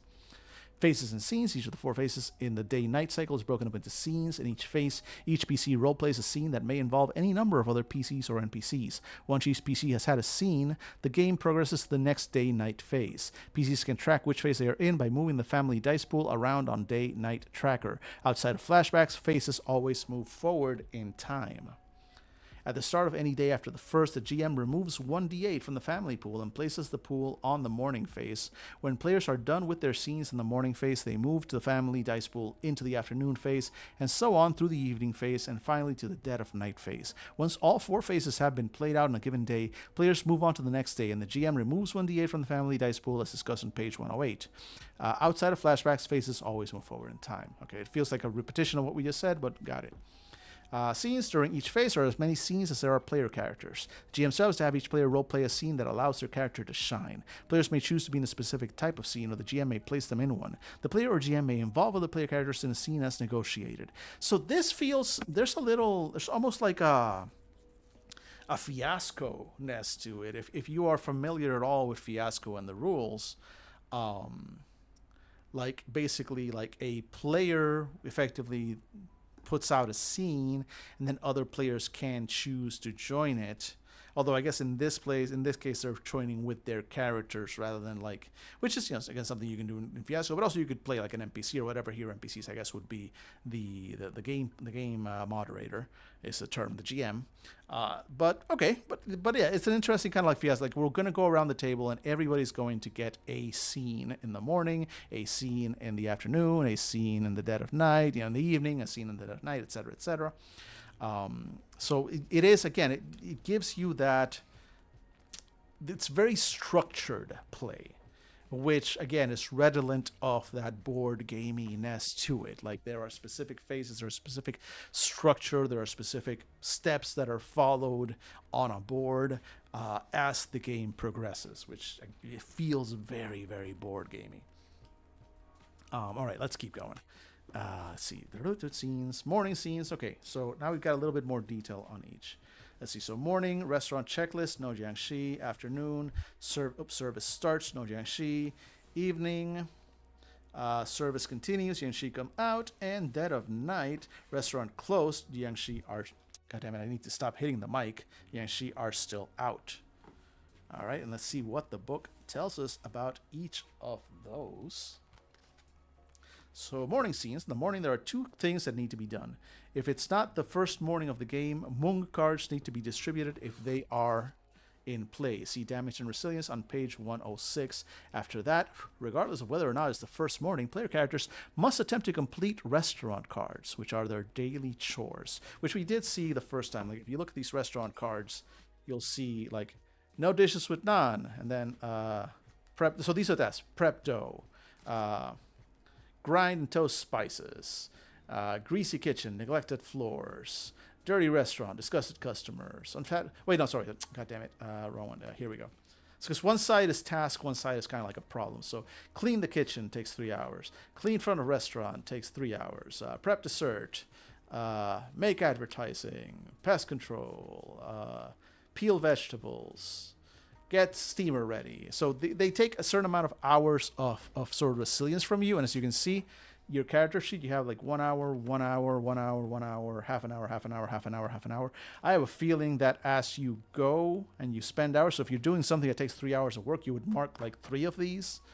We'll see how the system actually plays out once we get to it, but that seems to be your resource, is how much, like you have this much resources for yourself. You have like effectively 6 hours of work that you can really do, which is right.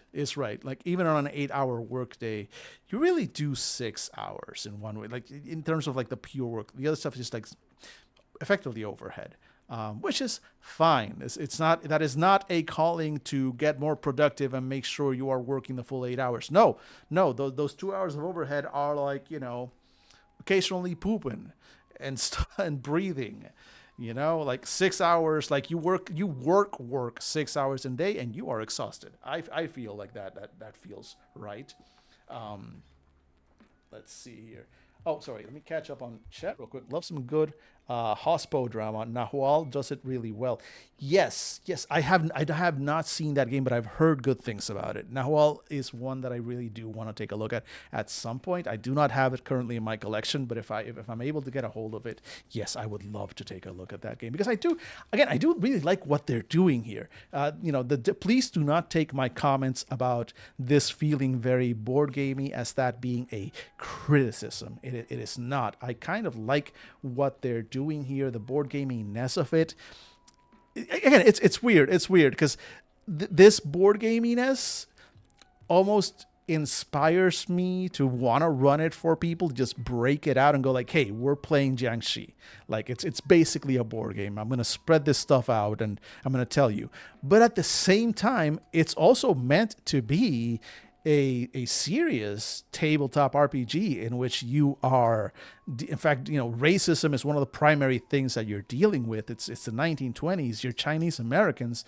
You're going to experience racism. Even in everything else that they're saying, there's a lot of stuff that we've seen that is optional, like the tong.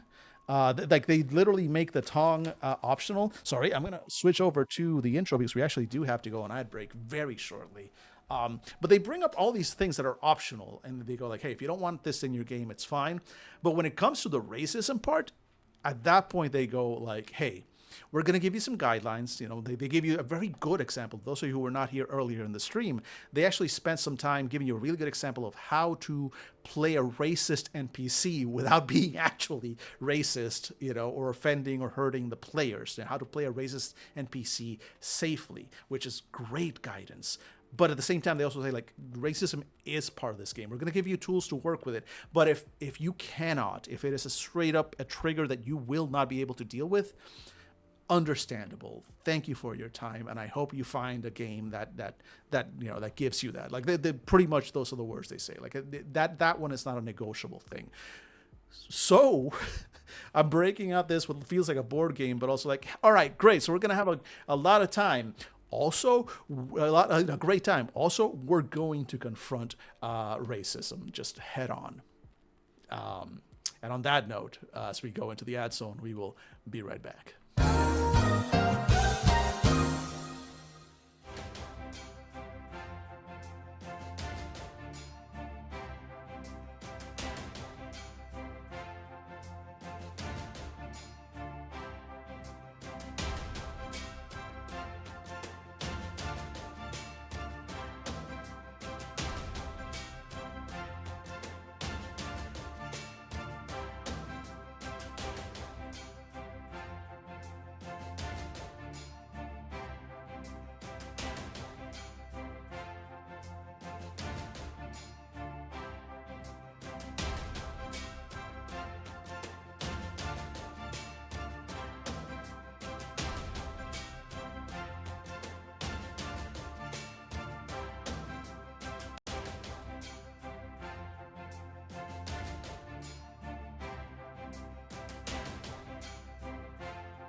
All right, we're back. Ads should be over. Hope everybody survived that visit to the ad zone. Alas, capitalism is just gonna have to keep hitting us about twice an hour. I really, you know, one of these days I'm gonna look at like an alternate ad structure, like maybe just a once per hour, like 3-minute ad block instead of like splitting it up twice. Like maybe that would work a little bit better with the pace of our stream, so we don't have to be interrupting every 30 minutes like that. I don't know. Chat. What would you? I mean, I know you would all prefer no ads, which I'm on board with, and if I could give you that, I would. But also, I'm trying to make some level of money off of this, and you know, me and the $10 I've made from these ads in the past month are about ready to retire. If you don't like them, you can always subscribe. Twitch does provide a process for that. But I'm curious, like, how would you feel about like a 3-minute ad break per hour? Like, just end of the hour, 3-minute ad break, go drink. I'm gonna go to the bathroom, and we'll all be back. Versus the smaller breaks spread out. Right. Might be worth a shot. Might be. You know what? We'll try that tomorrow. I'll see what I can do. Because like, Twitch tells you to like, or suggests the 1:30 break, but also like I think they're also assuming that if you're streaming like a just chatting or a gaming, you're gonna just keep talking through it with the intention of like people will subscribe and whatnot. And while I would like that, I especially for what I do on this stream, right? I feel like if people are just missing a minute and a half of stuff every half an hour, like that's why I have like a break screen for that. So I feel like, yeah, we'll try that. We'll try that tomorrow. For today's stream, let's just continue as we are. Anyway, the reason I haven't gone back to the overhead yet is because actually I wanted to bring something up that Corganism brought up on chat earlier about Megway, Baker, and the whole, we'd love to take a whole day to make characters for adults with jobs and families. Like, there are games where character creation is part of the game almost. Like, and I'm thinking right now of when I ran Gun and Slinger, one of my favorite games, by the way. Big fan of Gun and Slinger. We actually did a whole series of streams about it, and on my YouTube, which do I have a? No, I don't think I have a. Okay, I guess if I post the socials, I think yeah. Okay, my YouTube link is in there.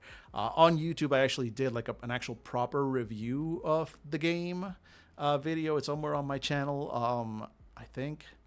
Anyway, big fan of Gun and Slinger. So Gun and Slinger specifically has, and see, looks at X Crawl or Dungeon Crawl Classics. I do need to look at those. Like that, and what I want to pick up at some point is buy the physical version of Shadow Dark as well. Anyway, point is, Gun and Slinger, the very first session is yeah, no, exactly, like a lot of those games like X Scroll, Dungeon Crawl Classics, Mothership, the Shadow Dark, OSR kind of prides itself on quick, easy character generation, because you're for the most part kind of making disposable characters. Morkborg, all those games like that are very like, you just roll a few tables, here you go, your character is like, you've got 3 stats. Like you got more than 3 stats in a lot of those games, but you know what I mean, right? It's meant to be very quick. A lot of those games have like, one-click character generation. By the way, shout out to the, actually wait, is that still up? It's probably still up and still hideous. But let me see here. Wait, give me a second. Civilized Games. Okay, and let me yeah. Let me get that 3 gobble generator. There we go. So this is hideous, absolutely hideous. But I'm gonna put it on chat real quick. I'm gonna paste it there in a second. Here we go. Where's my chat go on this computer? Boop. So there we go. So I actually created a one-click, much like the character creation scripts and websites for Shadow Dark and all those, that you would one-click generate a character. So I created a little page. You can click that link. It's hideous. It is badly.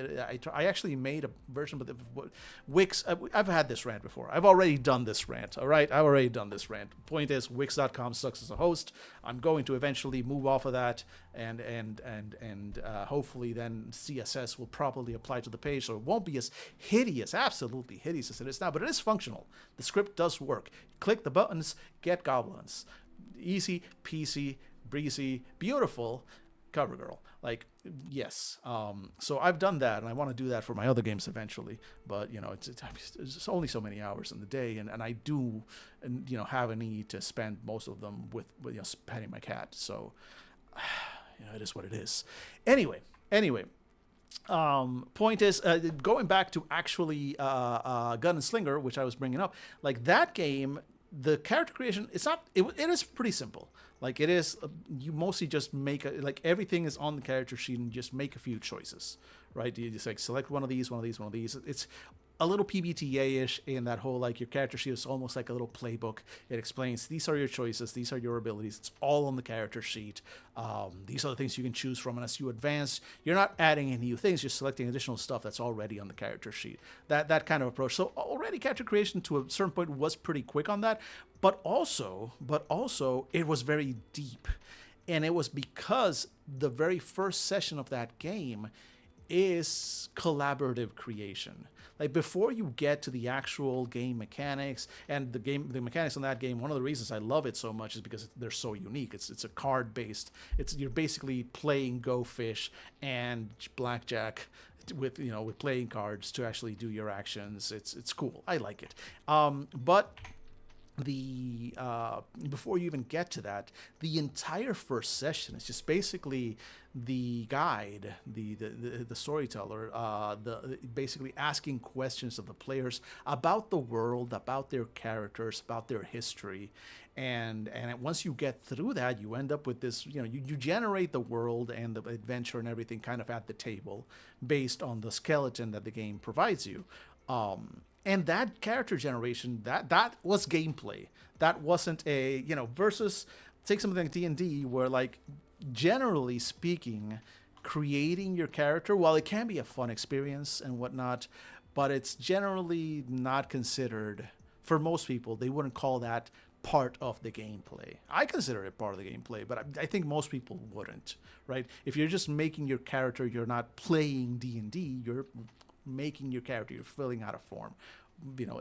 Creating a character in D&D is not an in-game part of the game activity, versus in Gun and Slinger, where it very much is.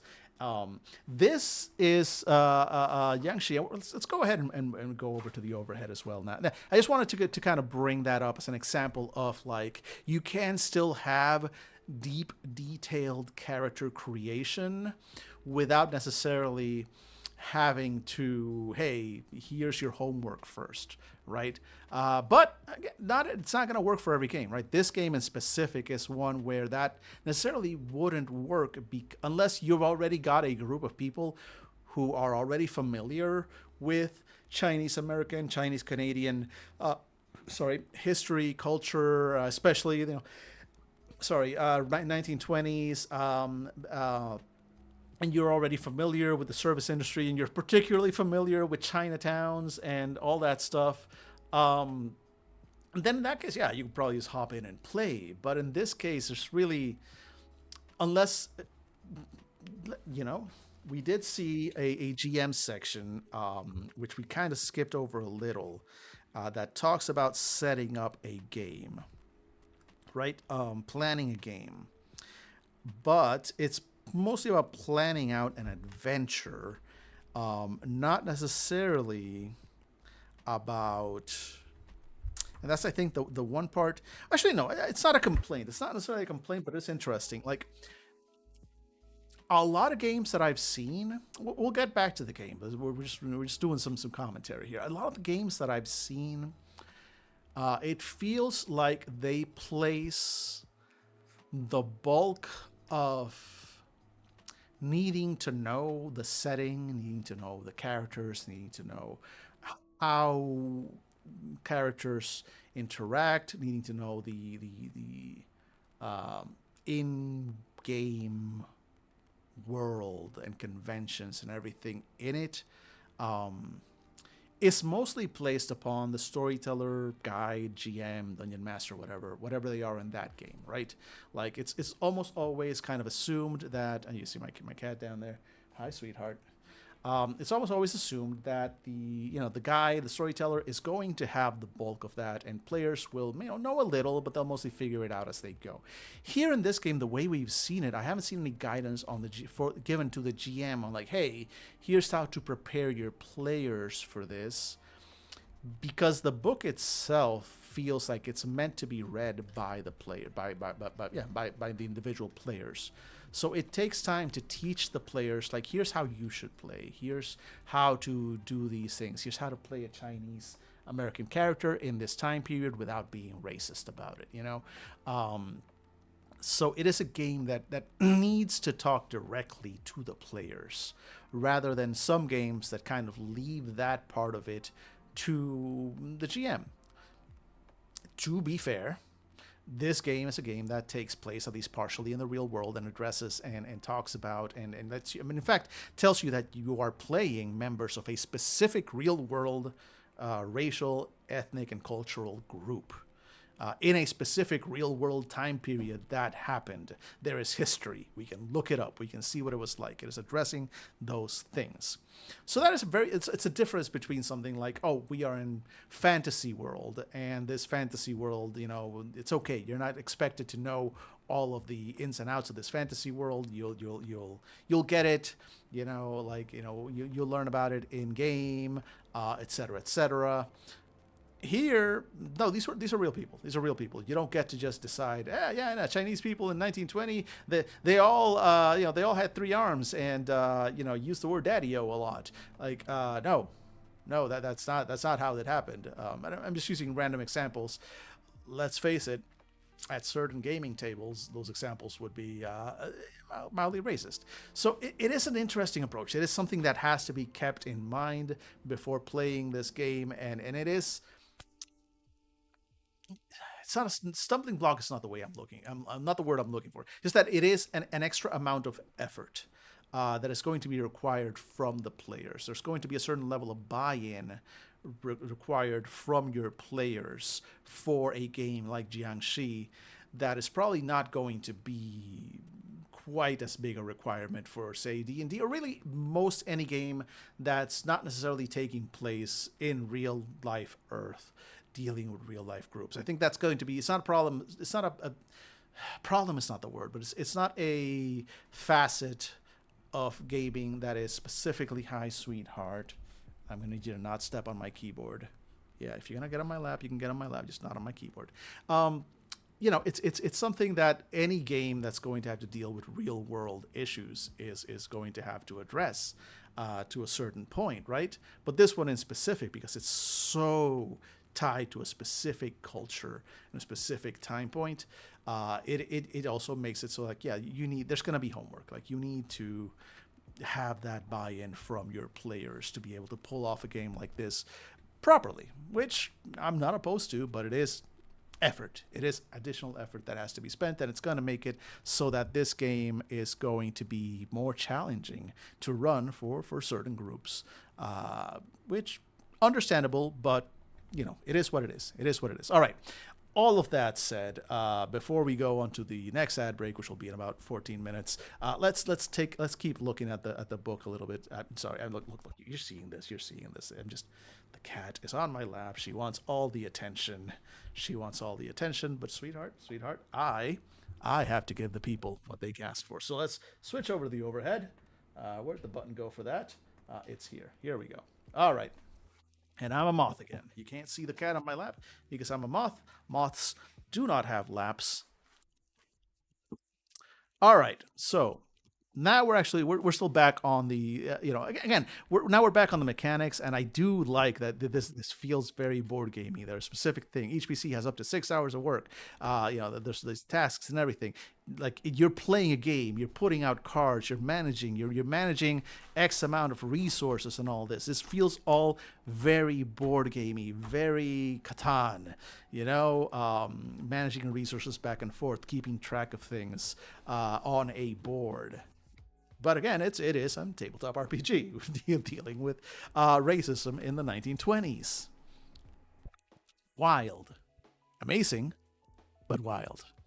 All right. So let's see. In play, blah, blah, blah. So completing the restaurant cards. Restaurants require daily care from cleaning to restocking. This means the player characters need to complete as many of the tasks as possible before doors open to serve hungry customers. Whenever something isn't completed, the restaurant suffers from neglect with a capital N. If all the spaces on the restaurant board get covered up, it goes into disrepair, ending the game. In each morning phase, the GM deals 2 restaurant cards to each player. Each restaurant card includes a task, a cat, with the number of hours it takes to complete, 1 through 3, and a consequence if it is not completed. So that's what we saw on these cards. Here we go. So you got get barbecue ready, but if it's not completed, then no barbecue dishes, fewer customers. You have to clean the dishes, but if that's not completed, there are dirty plates and disgusted customers. So there's a task, and then there is a consequence if the task is failed. It's all right. That was a box that fell. Cat is sniffing on it. Everything's fine. Probably you didn't hear that because the noise reduction on the microphone probably ate that right up. Okay, so the family must then attempt to complete all of the morning's tasks. PCs may exchange cards they were dealt, and any PC can be assigned to work on any task. The oldest PC may want to take charge and delegate the tasks in a different way than they were dealt. Each PC has up to 6 hours of work that they can distribute between tasks, and only one PC can do the task on each of the restaurant cards. To make things even harder, each Jiangshi or Mung card on their character sheet reduces the total amount of work they can do by 1 hour or half hour, as printed on the slot the card is covering. The family may often find they do not have enough hours to do everything. Any tasks that are left unfinished become neglect. See the next page.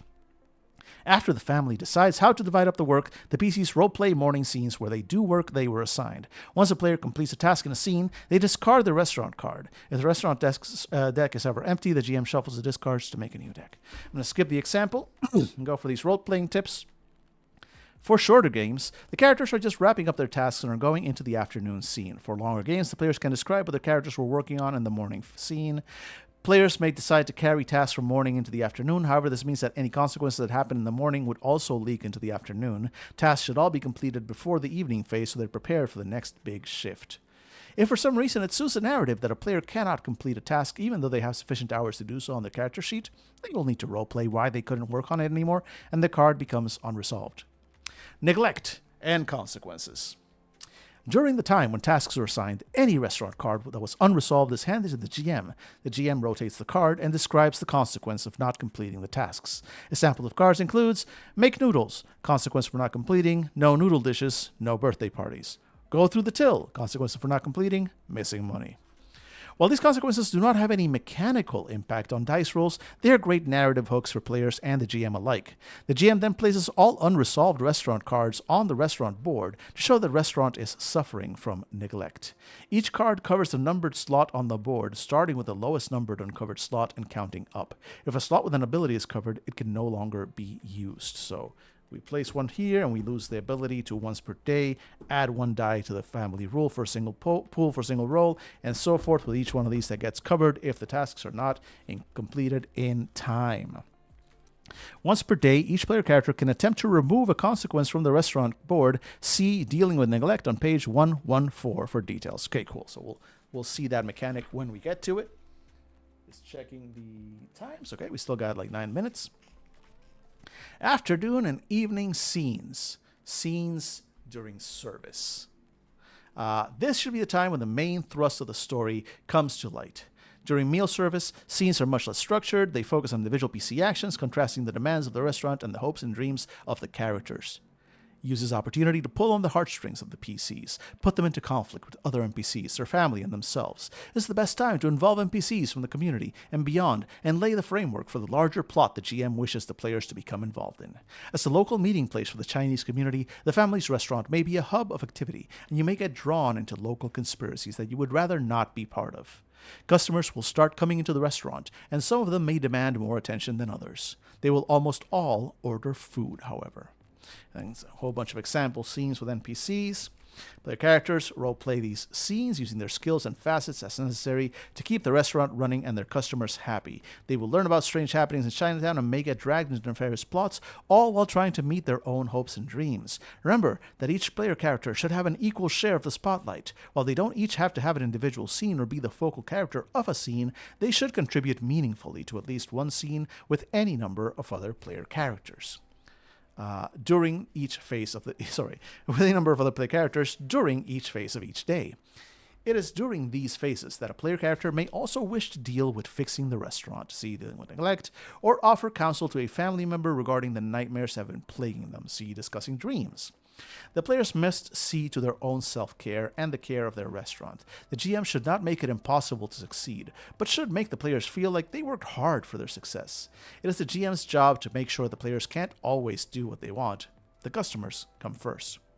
And then evening and dead of night scenes, Jiangshi appearing. During the night scenes, Jiangshi will start appearing. Perhaps they are coming in slow at first, one sick customer at a time, or maybe they appear at full force, trying to attack the restaurant from the outside during the dead of night. Some scenes that involve Jiangshi could be sick customer who slowly turns into Jiangshi as service continues, a horde of Jiangshi from the cemetery hopping to the restaurant in unison, or several people running to the restaurant seeking safety from Jiangshi outside.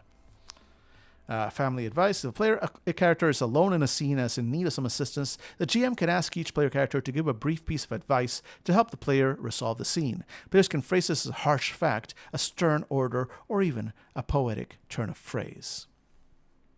Let's look at the example for that one, actually. Sao Yi is faced with a stressful situation, cornered by the Jiangshi in the back alley behind the restaurant, and they don't know what to do. They think back to all the pieces of advice their family has given them in the past. Mother, there is no shame in running away. Father, our children are our future. Grandparent, during the Taiping Rebellion, your great-grandfather hid for 3 days in a rice barrel. Quickly contemplating all the advice from their elder, Cao Yi decides that running away from the situation is the better course of action instead of fighting back. Okay, I kind of dig that little example there. And then starting a new day. After the dead of night and before morning begins again, the GM reduces the family dice pool by 1d8 and continues the game, starting the next morning phase. The GM should use day and night as a way to move the story forward. Scenes should start during the day and move towards the night scenes, unless otherwise noted in a scenario. All players can decide how many days they would like to play in a given session. They do not have to finish the whole game in one sitting. Damage and resilience. Our characters start with 8 resilience slots. Boop, boop, boop. Ordered 1 through 8. Makes sense. Resilience slots are used to do several things in the restaurant: complete tasks, use items, use skills and facets, use language, act on their hopes and dreams. Damage in Jiangshi, Blood in the Banquet Hall, is psychic trauma inflicted by the Jiangshi that are preying upon the player character's life force. Each PC has their own set of Jiangshi cards labeled 1 through 8.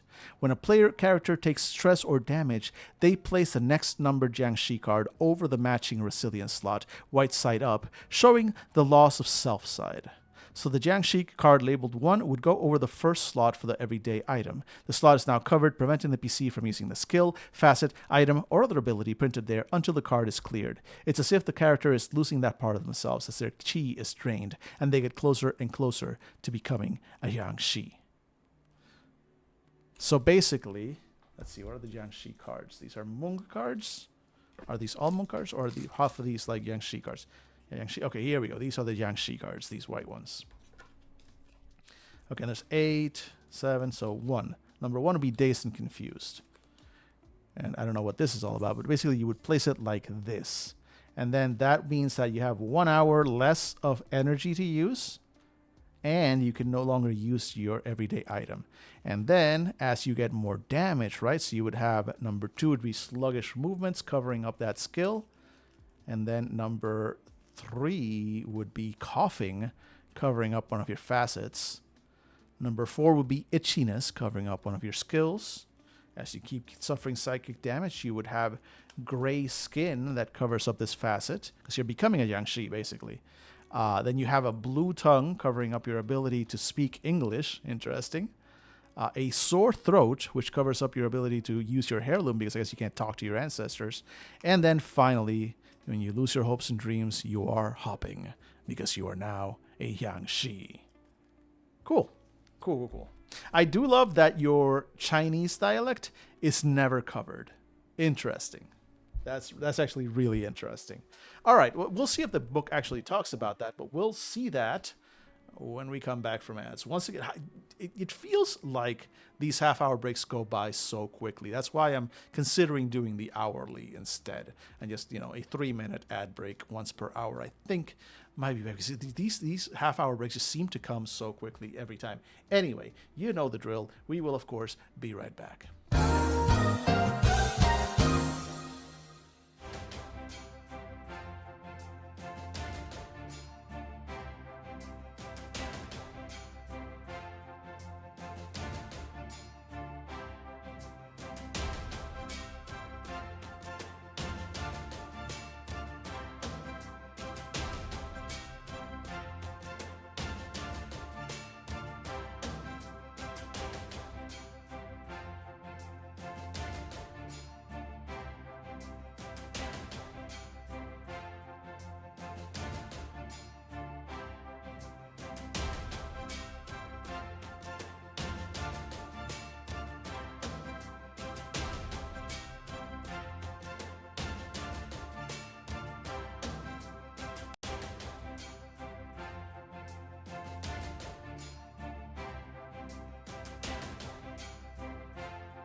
All right, we're back, we're back, we're back. Let's get back to the game. Go straight to the overhead. All right, Moth Dan returns. And yeah, okay, so we see a character that's been properly fucked up here. Cool, cool, cool. So that is how damage works. And again, as these keep getting covered up, you have fewer hours of work that you can do. So it becomes harder for you to do your thing. Cool, cool. I kind of like that approach. Hey, thank you, PB, for the welcome back. All right. That was, by the way, the last ad break of today's show, because once we hit 6 p.m., I'm going to go ahead and take a break. I've also been talking, and while I don't know if you can notice the difference, but I can kind of notice the difference that I'm starting, my voice is starting to give out a little. I'm not used to, look, I live alone with my cat, all right? All right, so this is part of it. This is part of it. If I'm going to be streaming more, I gotta work on my voice. But also that means exercise. Sure, you push it a little because you're trying to develop the muscles, but take a break before you lose it is I think a good a good note to keep in mind here. All right, let's see where did we leave off? We left off with this. So we saw all this. We saw how you take damage. That's cool. That's fine. That's fun. Once a PC. Okay, wait, no. We kind of skipped a bunch here, but yeah, you take all this damage.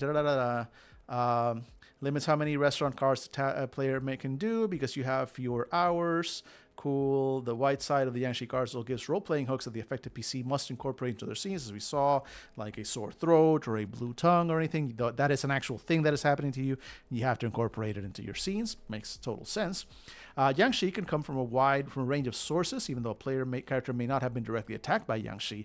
GM may determine that a role is significantly stressful and warrants a Jiangshi card if failed. The circumstances surrounding a failure gives the GM context as to whether or not a Jiangshi card should be used. Damage should be in the form of physical, emotional, or mental stress applied to the character, regardless of what the cards themselves represent. Just how much damage a character is at risk of taking is dependent on the situation and the tone of the story. For scarier games, the GM may want to build the tension, having the characters become Jiangshi in a painfully slow manner. For lighthearted games, you might distribute fewer Jiangshi cards. Once a PC has all 8 resilience slots filled with Jiangshi card, the player becomes a Jiangshi. They must flip over all the Jiangshi cards to reveal their new skills. See, playing a Jiangshi on page 119. All players can decide whether or not they want to play as a Jiangshi. If they decide they would rather not turn to Jiangshi, they can agree to take up to 4 Jiangshi cards, but no more. Interesting. Okay, so let's go back. Wait, I want to see what that looks like. Resting is an important part of the process. Exactly. You do need to rest, just like working out. Rest days, like you pump iron one day and then the next day rest. Even if you're at the point in your workout where you're like, oh, I'm not sore the next day anymore. I could work out. No, just because you're not sore doesn't mean that your body doesn't need time to recover, especially as you get older. Just saying. Anyway, let me lay all these back out because okay. So wait. We should have put them all back. So sore throat. Let's lay them all back because I want to see what this transformation into a Jiangshi actually looks like. Right? Once we actually flip them all over. So let's see, coughing, sluggish movements, and finally dazed and confused. Okay, so. We've taken all this psychic, emotional, physical, whatever damage. It has sucked. Things have sucked for us, and all of them are covered. That means we become a Jiangshi, and all these cards get flipped. So now these are our new abilities.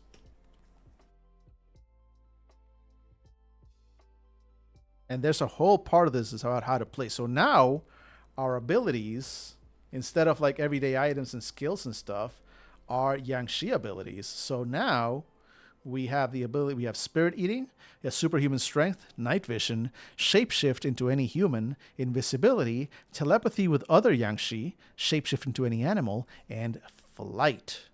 I mean, it sounds like being a Jiangshi is kind of cool actually.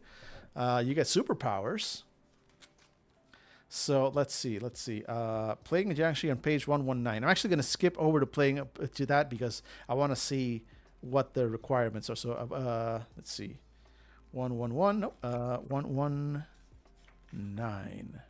Playing a Jiangshi optional advanced rules. So we're skipping the basic rules and going straight to the optional advanced rules. But to be fair, come on, you know me. You know, this is who I am as a person. You give me the ability to be a supernaturally powerful Jiangshi, and I'm like, all right, say more, say more. Sounds like being a fallen, whatever they were calling. Yes, yes, it's a little bit like that. Like if you take enough damage and you die in die, die. Great. I was actually thinking of that, Phoenix. So great reference. Instead of simply dying, you rise again as a fallen, and now you have different abilities and different character sheet and whatnot. Like being a fallen becomes your class effectively. So becoming a Jiangshi is now what you are. So as you receive Jiangshi cards, when a PC is filled in all, they turn to Jiangshi player character or Jiangshi PC. Jiangshi PC gives their character sheet but turns over all the Jiangshi cards to reveal their Jiangshi powers. Also reveal a set of 4 individual gold D8s that they can roll as their own pool. These dice do not get spent. Oh, that's cool. So on top of everything else, I get 4 of these shiny, beautiful gold dice all to myself that I don't have to share with anyone, with the family. Oh, right, the 8. It's the little. Does it come up on camera? Yeah, there we go. That is, I'm assuming the character for Jiangshi in Chinese, but these are the custom dice that came with it. So the 8 is the sign. I do love. They're very pretty dice. Anyway, you get 4 of those just for yourself. Again, being a Jiangshi sounds great so far. If a Jiangshi is healed by an herbalist or woo, they flip over a Jiangshi card. Oh, okay. So as a woo, right? Because I was gonna say I wanted to play a woo. Where'd it go? Where did that go? Let's see. Where did they mention? Oh, right. It's a skill or a facet rather. There we go. So if you have the woo facet, which is here, you can heal 2 resilience slots or 1 resistance slot. I wonder if that's a misspelling or if they are different things. Because we've got... Are they resilience and resistance? Like, I wonder if that's just a miss. If a Jiangshi is healed by an herbalist or woo, they flip over a Jiangshi card back to its loss of self size, starting from the last resilience slot, rendering that Jiangshi power. Okay, so if I start getting healed, I can no longer fly. But I'm still hopping. And so forth. If I keep getting healed, now I can no longer shapeshift, etc., etc. Okay, okay. If all the Jiangshi powers are flipped over back to the loss of self side, then the Jiangshi cards are removed. Unlike a regular Jiangshi who has simply lost themselves and become a hopping spirit-eating creature, a Jiangshi PC starts off with all the Jiangshi powers, but they diminish as they are healed. The more health they regain, the closer they become to a regular Jiangshi again. Han has all 8 of his receiving slots filled with Jiangshi cards. He will now flip over all the Jiangshi, blah, blah, blah. Cards to reveal his Jiangshi powers, gets all the stuff. As they are playing, Yang uses her powers of healing as a woo. She manages to heal 2 resilience slots, and Han will flip over the Jiangshi cards on slots 8 and 7 to reveal hopping and sore throat. Han will still keep the other Jiangshi powers in play, but now they are also hopping instead of flying, and they have a sore throat instead of the ability to shapeshift into an animal. And then some guidance on how to act as a Jiangshi player character. I'm going to kind of skip some of this, but we got some specific powers that you have. Here's some mechanics. So you have, okay, so these are the, so each one of these powers has a specific mechanic. Interesting. Like the whole, like the levels that you have.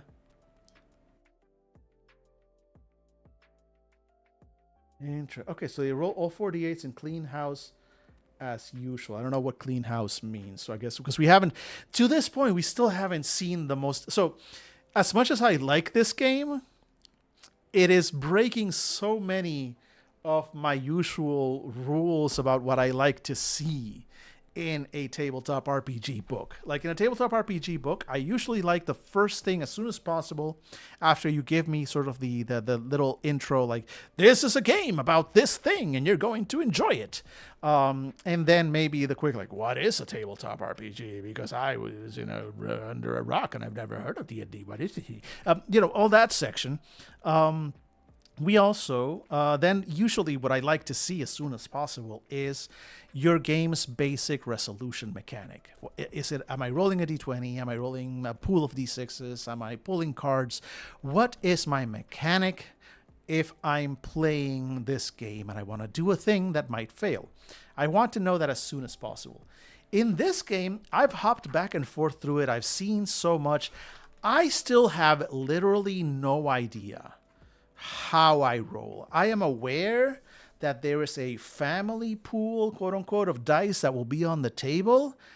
I do not know if there is if I have individual dice for me or if I only roll those family dice. I do not know how to interpret those results. It's apparently a clean house phase. I don't know what that means.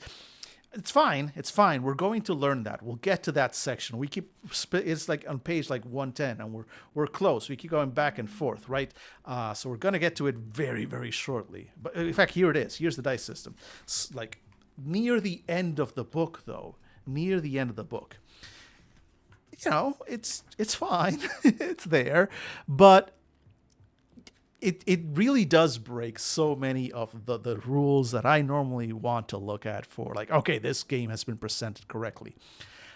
And despite that, I don't think it's necessarily wrong, but only because this game all but requires you to kind of do what we're doing now, like sit down with the book and go through it before you play. This is not well, at least I don't feel like this is the kind of game that you can just sit down with, you and four other players who have never looked at this book and never looked at this game and just start going.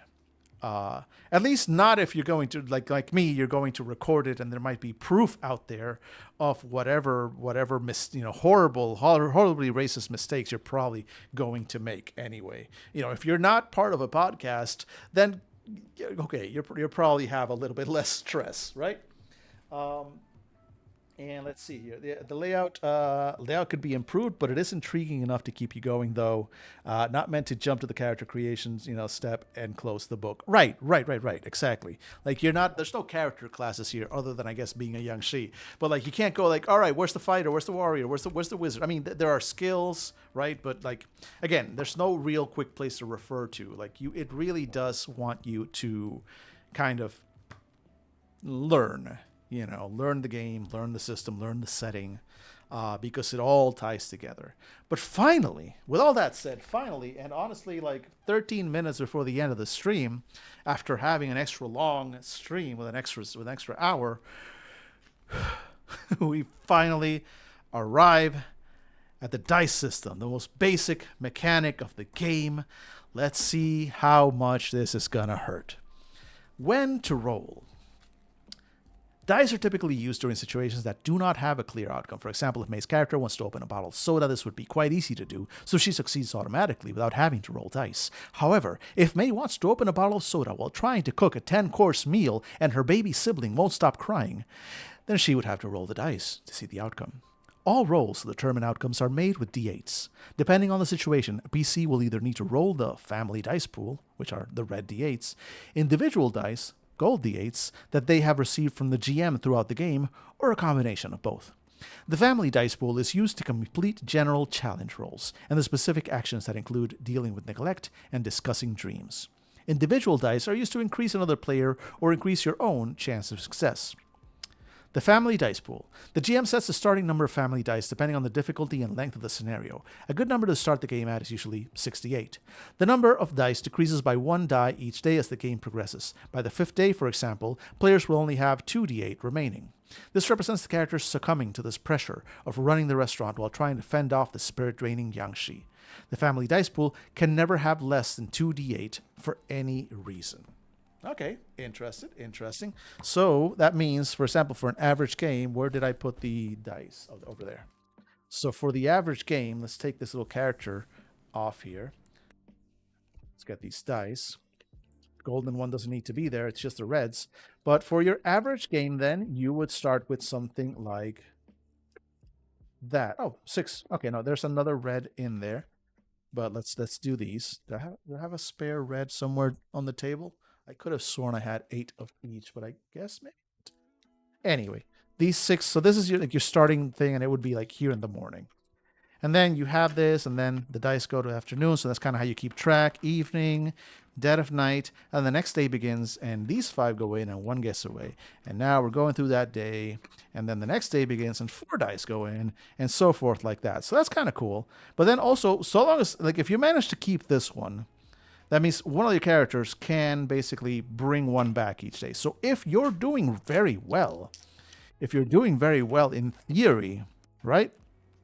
You could go through a whole day, get to the morning, lose one die, and then have one of the characters immediately, if this is available, go like, nope, nope, we're back to six. And so good time management probably rewarded. Okay, let's see how that treats. Let's see how that is. In fact, this is probably going to be something that we're going to have to deal with more tomorrow. We're going to kind of just finish here this part because we are running out of time on the stream. I do want to wrap up by 6. And then tomorrow, that's when we're going to go into modifying dice pools, using facets, using everyday items, all the stuff pushing, adding individual dice. We'll actually get into the chunky, like, how do you get these individual dice, all this stuff, because we're not going to have enough time to properly go through these rules. The good news is that means that probably tomorrow, yeah, optional rules, like I want to know about the moon cards and discussing dreams and all that stuff. But we don't have time for that today. That'll definitely be tomorrow. Maybe I shouldn't have spent so much time on the Jiangshi, but whatever. But then after that, like, yeah, there's a spirit paper and honestly, that's it. After that, it's just the glossary and everything. Does that mean that we're going to finish very quickly tomorrow? Not necessarily. Not necessarily, because we do have the Jiangshi haunted tales scenarios, and I think it would benefit us, right, as we're looking at, to basically go through at least one, if not two, of these scenarios tomorrow. So in fact, I'll probably just like kind of put this up when we start the stream, so that people on chat can kind of suggest if there's any one of these specific ones, just based on the title, that they would like us to kind of go through tomorrow. And, of course, spoilers for anybody who might be interested in ever playing one of these. But also, that's why we're not going to look at all of them. But I want to see a couple of these sample scenarios to see how they present like a sample adventure, how it would progress, etc., etc. I'm curious to see that approach. But let's finish up this quick part about the mechanics, and then we'll wrap up the stream for the day. All right, where do we go? Here we go. Back. There's a couple pages. All right, so come on. Here we go. Okay, so now we know how the family dice pool works. So that is what you normally roll, and if you have individual dice, you can add them. But so how does a roll actually work? When a player is asked to determine the outcome of a challenge, they must roll the family dice pool and follow these steps to determine the result. So you roll all the dice. So let's say we're first task of the day, got all 6 dice, we roll them all. Okay, so we got a couple of 2s, a 4, a couple of 6s. Okay, so roll the dice, take all the readers, clean house. So first count the force. Count the number of force rolled and return them to the day-night tracker. Okay, so we rolled a single 4, so that just goes right back here. And we got 1. Cancel dice. For each 4 rolled, cancel out the highest value die remaining in the pool and return to the day-night tracker. Okay, so because we got a 4, one of these 6s also goes away. Challenge result. The single highest value D8 remaining in the pool is the challenge roll. Okay, so you don't add them, just keep the single highest one that didn't get taken out by a 4. And force, of course, Chinese means death, if I'm not mistaken. So that they're big on the number 4 not being great. So in this case, my result would have been a 6 on that roll, a final result. So outcome on a 7 to 8 is positive outcome for the PC. The success on a 5 to 6, it is somewhat positive outcome for the PC. They succeed, but something bad also happens. On a 1 to 3, negative outcome for the PC. They do not succeed, and something bad happens. The PC may choose to narrate a flashback or monologue describing what happens. The GM then gives them a gold D8 to add to their individual pool. Or on a 0, there's a critical failure. The result is the same as a 1 to 3, but something very bad happens. Okay, interesting. So success with a consequence, and then failure, negative outcome. The PC may choose to narrate a flashback or monologue describing what happens. The GM then gives them a gold D8 to add to their individual pool. So it sounds like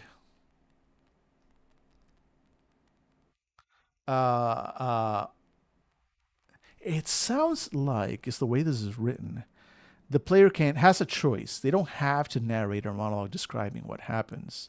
But, I mean, you kind of should. And then the GM gives you the gold D8 if you do this. Like, it's tied to that. But, like, the implication of choice, it implies that the player character doesn't have to do that. So, I'm a little confused there. I would personally say you kind of have to do it to get the reward. Okay, so here's the example.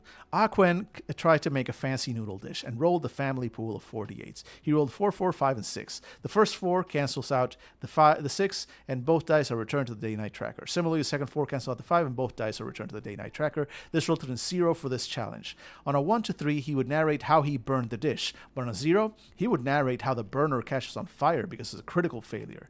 After narrating, he receives a gold D8. Cool. Again, I'm just a little confused with that the narration is potentially optional, but if the narration is optional, then I'd say so is giving the gold D8. Maybe? I don't know. I feel weird about it. And so this flashback, okay, so flashback and monologues are optional. So that's the thing, like it's optional. When a player fails to roll, they can narrate either a flashback or a monologue scene that is related to both the failure and the character's hopes and dreams. Once they finish, the GM will award them an individual die. This is optional for play, and it can be dependent on how familiar with the game players are. This is up to the discretion of the GM and the players. While monologues are the internal thoughts of player character, flashbacks may include several player characters and non-player characters. Flashbacks can be good to provide narrative background for a character's actions in the present or the future. They do not have to be long, but should be set up in a way to showcase relationships. For example, Ping just rolled a failure when trying to fend off a Jiangshi attack. She elects to have a flashback with Leong about a very special time in their life when they decided to have children, as her hopes and dreams are to have more children when income allows. She brings Leong into this short scene where the two players roleplay before the Jiangshi drains Ping of most of the last remaining qi in her body. The GM awards one individual die to Ping. She's going to need it. So that's interesting that you fail the roll. And optionally, you can narrate a scene, a flashback scene, or a monologue. That really has nothing to do with the role itself, with the failure, with the Jiangshi attack that's happening, for example, here. That's interesting. Like a lot of the games that I've seen, like where they reward you with a die if you fail, it's just done. Like they don't have this extra requirement. I don't hate this. I do not hate this. Let me be clear. But I find it interesting. I'm not sure how I feel about it. I think I'm gonna have to sleep on that. But it is, folks, it is basically the end of the stream. So I'm gonna go ahead and switch over to the one that has my ginormous face. And say, folks, thanks, as always, so much for hanging out. We had a good time today, I think. Didn't we? Hey, Phoenix. We got pretty far. We're almost basically done with Jiangshi. Like tomorrow, we'll be looking at the additional details on the mechanics in the game. Excited for that. We'll look at all the extra adventures, and then we'll see. Tomorrow will also probably be a split stream. We'll do this, and then we'll do an additional gaming stream in the evening. But for today, I am done. Thank you, as always, folks, so much for hanging out. While I am going to hit the button that shows my schedule, that schedule is not correct right now. I have to fix that because I'm still figuring out my new schedule now. Point is, thanks so much for hanging out. PB, I will see you on your stream later tonight. And in fact, let me actually, before I go, just for the people on the stream here, let me just do, here we go. And wait. Is this going to work? I forget. Do I have an @ sign? Oh, this keyboard is stupid. Where's the @ There we go. Was that going to work? Maybe? Chat? I don't know. Okay, good. Because the Stream Elements bot has been weird. So at least a shout out is working. Folks, that's the PB's channel. Please give them a follow, and hopefully I might see some of you on their stream tonight. But as for my own stream, we're done. We're done for the night. Thanks so much for hanging out. My cat is here. It is 6 p.m. She wants to be fed, and so I will. Looking forward to seeing you all tomorrow, or those of you who I might catch later on stream tonight. Have a great one, folks. Have an absolutely wonderful evening or time zone, wherever you are. Bye-bye.